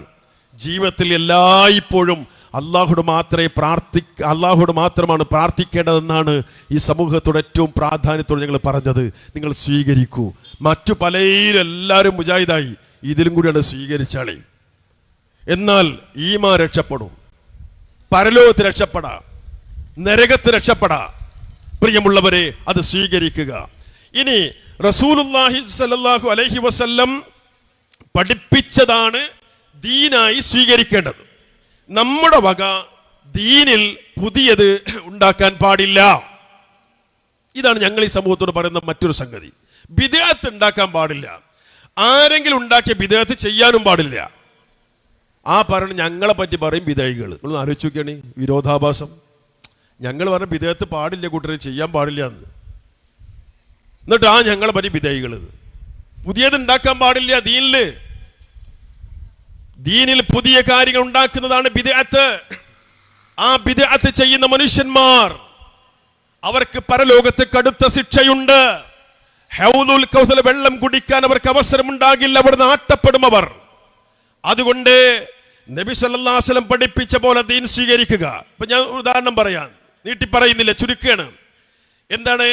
ഒരു മനുഷ്യൻ മരിച്ചാൽ ആ മരിച്ച വീട്ടില് എന്തെല്ലാം നടക്കും? മുജാഹിദ് വീടാണെങ്കിൽ അവിടെ റസൂലുള്ളാഹി സ്വല്ലല്ലാഹു അലൈഹി വസല്ലം പഠിപ്പിച്ച പോലെ നടക്കും. അല്ലാത്തൊരു വീട്ടിലാണെങ്കിലോ നല്ലതല്ലേ എന്നാണ് കുറേ എക്സ്ട്രാ ഫിറ്റിംഗ് ആണ്. ഞാൻ ചോദിക്കട്ടെ, മരിച്ചോടത്തൊരു ഖുർആാനോത്തൊരു യാസീനോത്ത് നടക്കാറില്ല നമ്മുടെ നാട്ടില്? അത് റസൂലുള്ളാഹി സ്വല്ലല്ലാഹു അലൈഹി വസല്ലം പഠിപ്പിച്ചിട്ടുണ്ടോ എന്നൊരു അന്വേഷണങ്ങൾ നടത്തിയിട്ടുണ്ടോ? ഒരു പരിശോധന. അതുപോലെ മയ്യത്ത് എടുക്കുമ്പോൾ ഒരു പ്രത്യേക അൽ ഫാത്തിഹ, മയ്യത്ത് കൊണ്ടുപോകുമ്പോൾ ഒരു അഫ്ദലു ദിക്ർ ലാ ഇലാഹ ഇല്ലല്ലാഹ്. 2-3 ഉദാഹരണം പറഞ്ഞുള്ളൂ. നിങ്ങൾ ആലോചിക്കുക, ഇത് ഞങ്ങൾ ചെയ്യുന്നില്ല. എന്തുകൊണ്ട്? മയ്യത്ത് ഞങ്ങൾ കുളിപ്പിക്കുന്നുണ്ടല്ലോ, ഉണ്ട്. മയ്യത്ത് ഞങ്ങൾ കഫൻ ചെയ്യുന്നുണ്ടല്ലോ, ഉണ്ട്. മയ്യത്ത് നിസ്കാരം നടത്തുന്നുണ്ടല്ലോ, ഉണ്ട്. എന്തുകൊണ്ട് ചെയ്യുന്നു? മയ്യത്ത് കുളിപ്പിക്കാൻ ഇസ്ലാമിൽ പ്രമാണമുണ്ട്. നബി സല്ലല്ലാഹു അലൈഹി വസല്ലം പഠിപ്പിച്ചിട്ടുണ്ട്. മയ്യത്ത് കഫൻ ചെയ്യൽ പഠിപ്പിച്ചിട്ടുണ്ട്. മയ്യത്ത് നിസ്കാരം പഠിപ്പിച്ചിട്ടുണ്ട്. ആ റസൂലുള്ളാഹി സല്ലല്ലാഹു അലൈഹി വസല്ലം ആ മരിച്ചെടുത്തൊരു യാസീനോത്ത് പഠിപ്പിച്ചിട്ടില്ല, ഒരു ഖുർആനോത്ത് പഠിപ്പിച്ചിട്ടില്ല. അവിടുത്തെ സ്വഹാബത്ത് അങ്ങനെ ചെയ്തിട്ടില്ല. ഞാൻ ഒറ്റ സംഗതി മാത്രം ആ വിഷയത്തിൽ പറയാം. സൂറത്തുൻ നജ്മിലെ വഅലൈസ ലിൽ ഇൻസാനി ഇല്ലാ മാ സഅ, മനുഷ്യന് അവൻ പ്രവർത്തിച്ചതേ ഉള്ളൂ എന്ന് പറയുന്ന ആയത്ത്. ആ ആയത്തിനെ വിശദീകരിച്ചുകൊണ്ട് ഇബ്നു കസീർ അദ്ദേഹത്തിന്റെ തഫ്സീറിൽ പറയുന്ന ഒരു ഭാഗമുണ്ട്. അദ്ദേഹം പറയുന്നത് വമിൻ ഹാദിഹിൽ ആയത്തിൽ കരീമ, ഈ വിശുദ്ധ ആയത്തിൽ നിന്ന് ഇസ്തംബത്ത ശാഫിഈ വമൻ ഇത്തബഅഹു, ഇമാം ശാഫിഈ റഹിമഹുല്ലയും അദ്ദേഹത്തെ പിന്തുടർന്ന ആളുകളും തെളിവ് പിടിച്ചിട്ടുണ്ട്. അന്നൽ ഖിറാഅത ലാ യസിലു ഇഹ്ദാഉ സവാബിഹാ ഇലൽ മൗത, മയ്യത്തിന്റെ അരികിൽ ഖുർആൻ ഓതിയിട്ട് അതിന്റെ കൂലി ഈ മയ്യത്തിന് കൊടുക്കണേ അല്ലാ എന്ന് ദുആ ചെയ്ത് ഹദിയ ചെയ്താൽ അത് ആ മയ്യത്തിന് കിട്ടൂല. ഞങ്ങൾ പറഞ്ഞല്ല, ഇബ്നു കസീർ പറയാണ്, ഇമാം ശാഫിഈയും അദ്ദേഹത്തെ പിന്തുടർന്ന ആളുകളും ഈ ആയത്ത് തെളിവ് വെച്ചിട്ടാണ് മയ്യത്തിന് കിട്ടൂല എന്ന് പറഞ്ഞത്. ലിഅന്നഹു ലൈസ മിൻ അമലിഹിം വലാ കസ്ബിഹിം, കാരണം ഇത് ആ മയ്യത്തിന്റെ അമലിൽ പെട്ടതല്ല എന്നിട്ട് അദ്ദേഹം പറയാണ്. വലിഹാദാ ലം യൻദുബ് ഇലൈഹി റസൂലുള്ളാഹി സ്വല്ലല്ലാഹു അലൈഹി വസല്ലം ഉമ്മതഹു, ഇതുകൊണ്ടാണ് നബി സ്വല്ലല്ലാഹു അലൈഹി വസല്ലം തന്റെ ഉമ്മത്തിന് മരിച്ചെടുത്ത ഖുർആൻ ഓതൽ ഒരു പുണ്യകർമ്മമായി പഠിപ്പിക്കാതിരുന്നത്. വലാ ഹസ്സഹും അലൈഹി, മരിച്ചെടുത്ത് ഖുർആൻ ഓതാൻ പ്രോത്സാഹിപ്പിക്കാതിരുന്നത്. വലാ അർഷദഹും ഇലൈഹി ബിനസ്സിൻ വലാ ഈമാ, വ്യക്തമായോ വ്യംഗ്യമായോ ഒരു സൂചന പോലും മരിച്ചെടുത്ത് ഖുർആൻ ഓതാൻ റസൂലുള്ളാഹി സ്വല്ലല്ലാഹു അലൈഹി വസല്ലം നൽകാതിരുന്ന ഇതുകൊണ്ടാണ്. ഏതുകൊണ്ട്? കിട്ടൂല, ആ മയ്യത്തിന് അത് കിട്ടൂല എന്നുള്ളതുകൊണ്ടാണ്. മയ്യത്തിന് അത് കിട്ടൂല എന്നുള്ളതുകൊണ്ടാണ് റസൂലുള്ളാഹി സ്വല്ലല്ലാഹു അലൈഹി വസല്ലം മരിച്ചെടുത്ത ഖുർആൻ ഓതാൻ പുണ്യമായി പഠിപ്പിക്കാത്തത്, പ്രോത്സാഹിപ്പിക്കാത്തത്, അതുപോലെ ആ നിലക്ക് ഒരു സൂചന പോലും നൽകാത്തത്. അപ്പൊ റസൂലുള്ളാഹി സ്വല്ലല്ലാഹു അലൈഹി വസല്ലം മരിച്ചെടുത്ത് ഖുർആൻ ഓതാൻ പഠിപ്പിച്ചിട്ടുണ്ടോ? ഇല്ല കൂട്ടരെ. ഇനി അദ്ദേഹം പറയാണ്, വലം യുൻഖൽ ദാലിക അൻ അഹദിൻ മിനസ് സ്വഹാബ, നബി സല്ലല്ലാഹു അലൈഹി വസല്ലമയുടെ ഒരു സ്വഹാബിയും മരിച്ചെടുത്ത ഖുർആൻ ഓതിയതായി ഒരു റിപ്പോർട്ടും വന്നിട്ടില്ല. വലൗ കാന ഖൈറൻ ലസബഖൂന ഇലൈഹി, മരിച്ചെടുത്ത ഖുർആൻ ഓതൽ പുണ്യമായിരുന്നെങ്കിൽ സ്വഹാബത്ത് ചെയ്യുമായിരുന്നല്ലോ. അത് അവരാരും അത് ചെയ്തിട്ടില്ലല്ലോ. കൂട്ടരെ, ഞങ്ങൾ എന്തേ മരിച്ചെടുത്ത ഖുർആൻ ഓതാത്തതെന്നറിയോ? റസൂലുള്ളാഹി സ്വല്ലല്ലാഹു അലൈഹി വസല്ലം സ്വഹാബത്ത് പഠിപ്പിച്ചില്ല, അതുകൊണ്ടാ. പിന്നെ അത് ഉണ്ടാക്കിയ പുതിയതാ, ദീനിൽ പുതിയതാ, ബിദ്അത്താണ്, അനാചാരാണ്. അത് ഖുർആനല്ലേ പറഞ്ഞിട്ട് കാര്യമില്ല. മയ്യത്തുണ്ടോമോ ദിക്റിലുള്ള സ്ഥിതി അങ്ങനെ തന്നെ. അതുകൊണ്ട് ദീനിൽ പുതിയതുണ്ടാക്കരുത്, ദീനിൽ പുതിയതുണ്ടാക്കരുത്. ഞങ്ങൾ അതാ പറഞ്ഞത്. അപ്പം പിന്നെയും പറയും, നല്ലതല്ലേ ഖുർആനല്ലേ, ഇപ്പം എന്തായാലും നല്ലതല്ലേ, യാസീനല്ലേ, യാസീൻ ഇപ്പം എന്താ കുഴപ്പം എന്നൊക്കെയാണ് ചോദിക്കുക. എന്നാലേ ഇമാം മാലിക് റഹ്മത്തുള്ളാഹി പറഞ്ഞൊരു വചനമുണ്ട്. അദ്ദേഹം പറഞ്ഞു, മനിബ്തദഅ ഫിൽ ഇസ്ലാമി ബിദ്അതൻ യറാഹാ ഹസന ഫഖദ് സഅമ അന്ന മുഹമ്മദൻ സ്വല്ലല്ലാഹു അലൈഹി വസല്ലം ഖാന റിസാല. ആരെങ്കിലും ദീനിൽ പുതുതായി വല്ലതും ഉണ്ടാക്കിയാൽ, നല്ലതല്ലേ എന്ന് കരുതി ഉണ്ടാക്കിയാൽ, അവൻ വാദിക്കുന്നത് മുഹമ്മദ് നബി സല്ലല്ലാഹു അലൈഹി വസല്ലം അവിടത്തെ അല്ലാഹ് ഏൽപ്പിച്ച റിസാലത്തിൽ വഞ്ചന കാണിച്ചിട്ടുണ്ട് എന്നാണ്. ലിഅന്നല്ലാഹ തആല യഖൂൽ, കാരണം അല്ലാഹ് പറയുന്നുണ്ട്, അൽയൗമ അക്മൽതു ലക്കും ദീനക്കും, ഇന്നേ ദിവസം നിങ്ങൾക്ക് നിങ്ങളുടെ ദീൻ ഞാൻ പൂർത്തിയാക്കി തന്നിരിക്കുന്നു അല്ലാഹ് പറഞ്ഞിട്ടുണ്ട്. ഫമാലം യകുൻ യൗമ ഇദിൻ ദീനാ ലാ യകൂനുൽ യൗമ ദീനാ, അതുകൊണ്ട് അന്ന് ദീനല്ലാത്തത് ഇന്നും ദീനാവൂല. അന്ന് ദീനാണോ ഇന്ന് ദീനാണ്, അന്ന് ദീനല്ലേ ഇന്ന് ദീനല്ല. അന്ന് മരിച്ചെടുത്ത ഖുർആൻ ഓതൽ ദീനല്ല, അതുകൊണ്ട് ഇന്നും ദീനല്ല, അതുകൊണ്ടാണ് ഞങ്ങൾ ഓതാത്തത്. അന്ന് മയ്യത്തെടുക്കുമ്പോൾ അൽ ഫാത്തിഹ ദീനല്ല, അതുകൊണ്ടാണ് ഞങ്ങൾ ചെയ്യാത്തത്. മയ്യത്തുണ്ടാവുമ്പോ ഒരു ദിക്ർ അന്ന് ദീനല്ല, അതുകൊണ്ടാണ് ഞങ്ങൾ ചെയ്യാത്തത്. എന്നാ മയ്യത്ത് കുളിപ്പിക്കലോ അന്ന് ദീനാണ്, അത് ഞങ്ങൾ ചെയ്യുന്നുണ്ട്. മയ്യത്ത് കഫൻ ചെയ്യലോ അന്ന് ദീനാണ്, ഇന്നും ദീനാണ്, ഞങ്ങൾ ചെയ്യുന്നുണ്ട്. മയ്യത്ത് നിസ്കാരമോ അന്നും ദീനാണ്, ഇന്നും ദീനാണ്, ഞങ്ങൾ ചെയ്യുന്നുണ്ട്. ഈ നിലക്ക് കാര്യം വളരെ കൃത്യമായി മനസ്സിലാക്കുക. ഞാൻ അവസാനിപ്പിക്കുകയാണ്. പ്രിയമുള്ളവരെ, ദീനിൽ പുതിയത് ഉണ്ടാക്കുന്നതിനാണ് ബിദ്അത്ത് എന്ന് പറയുക. നല്ലതല്ലേ എന്ന് കരുതിയിട്ട് ദീനിൽ പുതിയത് ഉണ്ടാക്കാൻ പാടില്ല. അള്ളാഹുവിന്റെ റസൂൽ സല്ലല്ലാഹു അലൈഹി വസല്ലം പഠിപ്പിച്ച പോലെ അവിടത്ത് നിന്ന് എങ്ങനെയാണോ ഈ സ്വഹാബത്ത് ഈ ദീൻ പഠിച്ചത്, മനസ്സിലാക്കിയത്, അതുപോലെ അത് പകർത്തണം എന്നാണ് ഞങ്ങൾ സ്നേഹത്തോടെ നിങ്ങളോട് പറയുന്നത്. ബഹുമാന്യരെ, രണ്ട് കാര്യം. അല്ലാഹു സുബ്ഹാനഹു വ തആലയോട് മാത്രമായിരിക്കണം പ്രാർത്ഥിക്കേണ്ടത്. ഞാൻ പറഞ്ഞല്ലോ, രാവിലെ എണീറ്റത് മുതൽ രാത്രി കിടന്നുറങ്ങുന്ന സമയം വരെ നമ്മൾ നടത്തുന്ന പ്രാർത്ഥന അള്ളാഹിനോടല്ലേ. അല്ലാഹുമ്മ റബ്ബന റബ്ബി എന്ന് പറഞ്ഞ് ഇതുപോലെ ജീവിതത്തിൽ അപകടങ്ങൾ വരികയാണെങ്കിലും, പ്രയാസങ്ങൾ ഉണ്ടാവുകയാണെങ്കിലും, സന്തോഷം ഉണ്ടാവുകയാണെങ്കിലും പ്രാർത്ഥിക്കേണ്ടത് അള്ളാഹിനോട് മാത്രമായിരിക്കണേ എന്നാണ്. നമുക്ക് സ്വീകരിച്ചൂടെ? അമ്പിയാക്കളൊക്കെ സ്വീകരിച്ച ആശയല്ലേ അത്? ഒറ്റ പോയിന്റ് കൂടെ നിങ്ങൾ ശ്രദ്ധയിൽ ഞാൻ തരാം. നമ്മുടെ നാട്ടിൽ ഒരു തർക്കം, മുജാഹിദീങ്ങൾ പറയാണ് അള്ളാഹുവോട് മാത്രമായിരിക്കണം പ്രാർത്ഥിക്കേണ്ടത്, ഇല്ലെങ്കിൽ ശിർക്കാണ്. മറ്റു ഉസ്താദുമാർ പറയാണ്, അല്ല മൊയ്തീൻ ഷേഖെ സഹായിക്കണേ, ചോദിക്കാം, തേടാം, ഇസ്തിഗാസ ചെയ്യാം, ചിലപ്പോൾ പ്രാർത്ഥിക്കാൻ തന്നെ പറയും, ഇങ്ങനെയൊക്കെ ചെയ്യാം എന്ന് പറയും. അതിന് ഹുക്കുമോ? നിർബന്ധമുണ്ടോ? ഇല്ല. സുന്നത്തുണ്ടോ? ഇല്ല. അനുവദനീയാണ്. നമ്മളിപ്പോൾ കട്ടൻ ചായ കുടിക്കണമാതിരി കട്ടൻ ചായ കുടിക്കല് നിർബന്ധമുണ്ടോ? ഇല്ല. സുന്നത്തുണ്ടോ? ഓ ഇല്ല, നാളെ കുടിക്കാം അല്ലേ? പരലോകത്ത് നിങ്ങൾ ആലോചിക്കുക, പരലോകത്ത് ഇപ്പം ഈ ഉസ്താദുമാർ പറയണമാതിരി ഒന്ന് തെളിഞ്ഞോ, അങ്ങനെ തെളിഞ്ഞോ എന്ന് സങ്കല്പിക്കുക. എന്ത്? മുസ്ലിയാക്കന്മാർ ഉസ്താദുമാർ പറഞ്ഞതാണ് ശരി എന്നവിടെ വന്നു എന്ന് സങ്കല്പിക്കുക. അങ്ങനെയാണെങ്കിൽ ഈ മുജാഹിദീങ്ങളെ ആരെങ്കിലും അള്ളാഹ് ശിക്ഷിക്കുമോ? ഞങ്ങളാരും മൊയ്തീൻ ഷേഖെ കാക്കണെന്ന് പറയില്ല. പറയാത്തതിൻ്റെ പേര് ഞങ്ങളെ ശിക്ഷിക്കോ? ഇല്ല, നിങ്ങളീ ശിക്ഷിക്കൂല, ഞങ്ങളീ ശിക്ഷിക്കൂല. കാരണം ഫർളല്ല. ഇനി ഞങ്ങൾക്ക് വല്ല കൂലി നഷ്ടപ്പെടുമോ? ഇല്ല, ഇല്ല. കാരണം എന്താ? സുന്നത്തുമില്ല, അനുവദനീയം അല്ലേ? അപ്പൊ ഇനി ഉസ്താദുമാർ ആ പറയണതാണ് എന്നാണ് തെളിഞ്ഞെങ്കിൽ പോലും മുജാഹിദീങ്ങൾക്ക് അതിന് എന്ത് വരാനില്ല? കുറ്റം വരാനില്ല, പ്രതിഫലം നഷ്ടപ്പെടാനില്ല. ഇനി ഞങ്ങൾ ഇപ്പൊ ഈ പറയണ്ടല്ലോ, മൊയ്തീൻ ഷേഖെ കാക്കണേ, ബദരീങ്ങളെ രക്ഷിക്കണേ എന്ന് ഇസ്തിഗാസ ചെയ്യല്, സഹായം ചോദിക്കുക ശിർക്കാണ്. ഈ സംഗതി പരലോകത്താണ് തെളിയുമ്പോ എന്ത് ചെയ്യും നമ്മള്? നിസ്കാരം നഷ്ടപ്പെട്ടില്ലേ? നോമ്പ് പൊളിഞ്ഞു പോയില്ലേ? സക്കാത്തു സ്വതക്കയും നഷ്ടപ്പെട്ടില്ലേ? ഹജ്ജും ഉംറയും നഷ്ടപ്പെട്ടില്ലേ? എല്ലാം പൊളിഞ്ഞില്ലേ? എന്താണ് ഇനി ചെയ്യുക? ഈ ഒരു ബോധമെങ്കിലും നിങ്ങളുടെ മനസ്സിലുണ്ടാകണം. എന്നിട്ട് ഇന്ന് കിടക്കുമ്പോൾ നിങ്ങൾ ആലോചിക്കുക, അല്ലാ, നിന്നോടല്ലാതെ ഞാൻ ദുആ ചെയ്ത് ഇസ്തിഗാസ ചെയ്ത് പോയിട്ടുണ്ട്. ചെറുപ്പത്തിൽ മദ്രസയിൽ നിന്ന്, അതുപോലെ മഹലിൻ്റെ സാഹചര്യം കൊണ്ട് വീട്ടിൽ നിന്നൊക്കെ അങ്ങനെ ശീലിച്ചു പോന്നതാണ്. അല്ലാ, മാപ്പാക്കണേ. ഇനി ഞാൻ നിന്നോട് മാത്രമേ പ്രാർത്ഥിക്കൂ. റബ്ബിനോട് പറയൂട്ടരെ.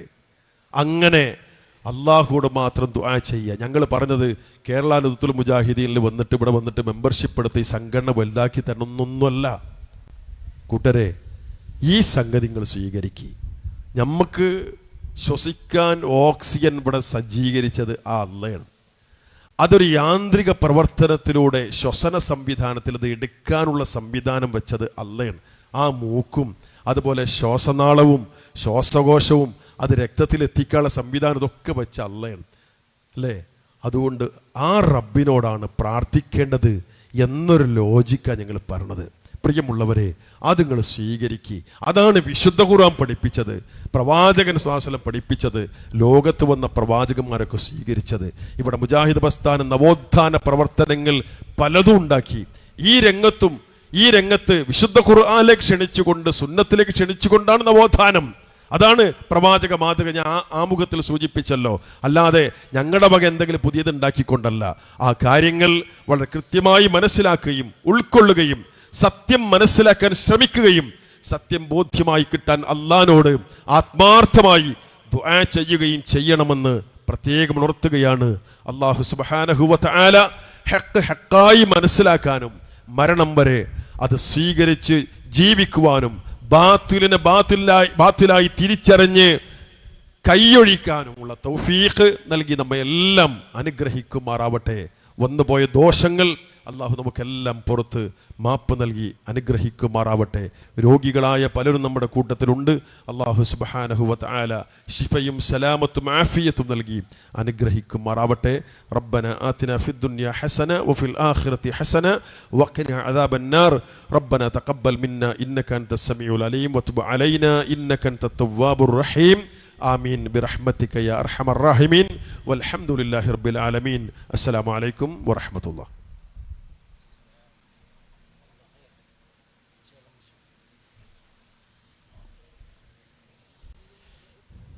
സഹോദരങ്ങളെ, നമ്മുടെ പ്രോഗ്രാം ഇവിടെ അവസാനിക്കുകയാണ്. വളരെ കൃത്യമായി, വളരെ തുറന്ന മനസ്സോടുകൂടെ പറഞ്ഞ വിഷയങ്ങൾ വസ്തുനിഷ്ഠമായി അറിയാനും പഠിക്കാനും ശ്രമിക്കുക.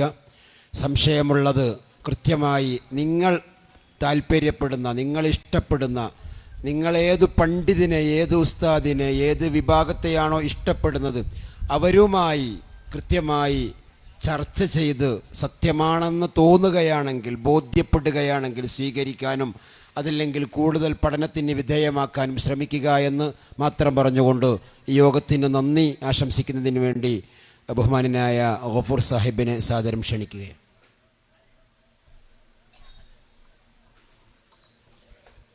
അസ്സലാമു അലൈക്കും.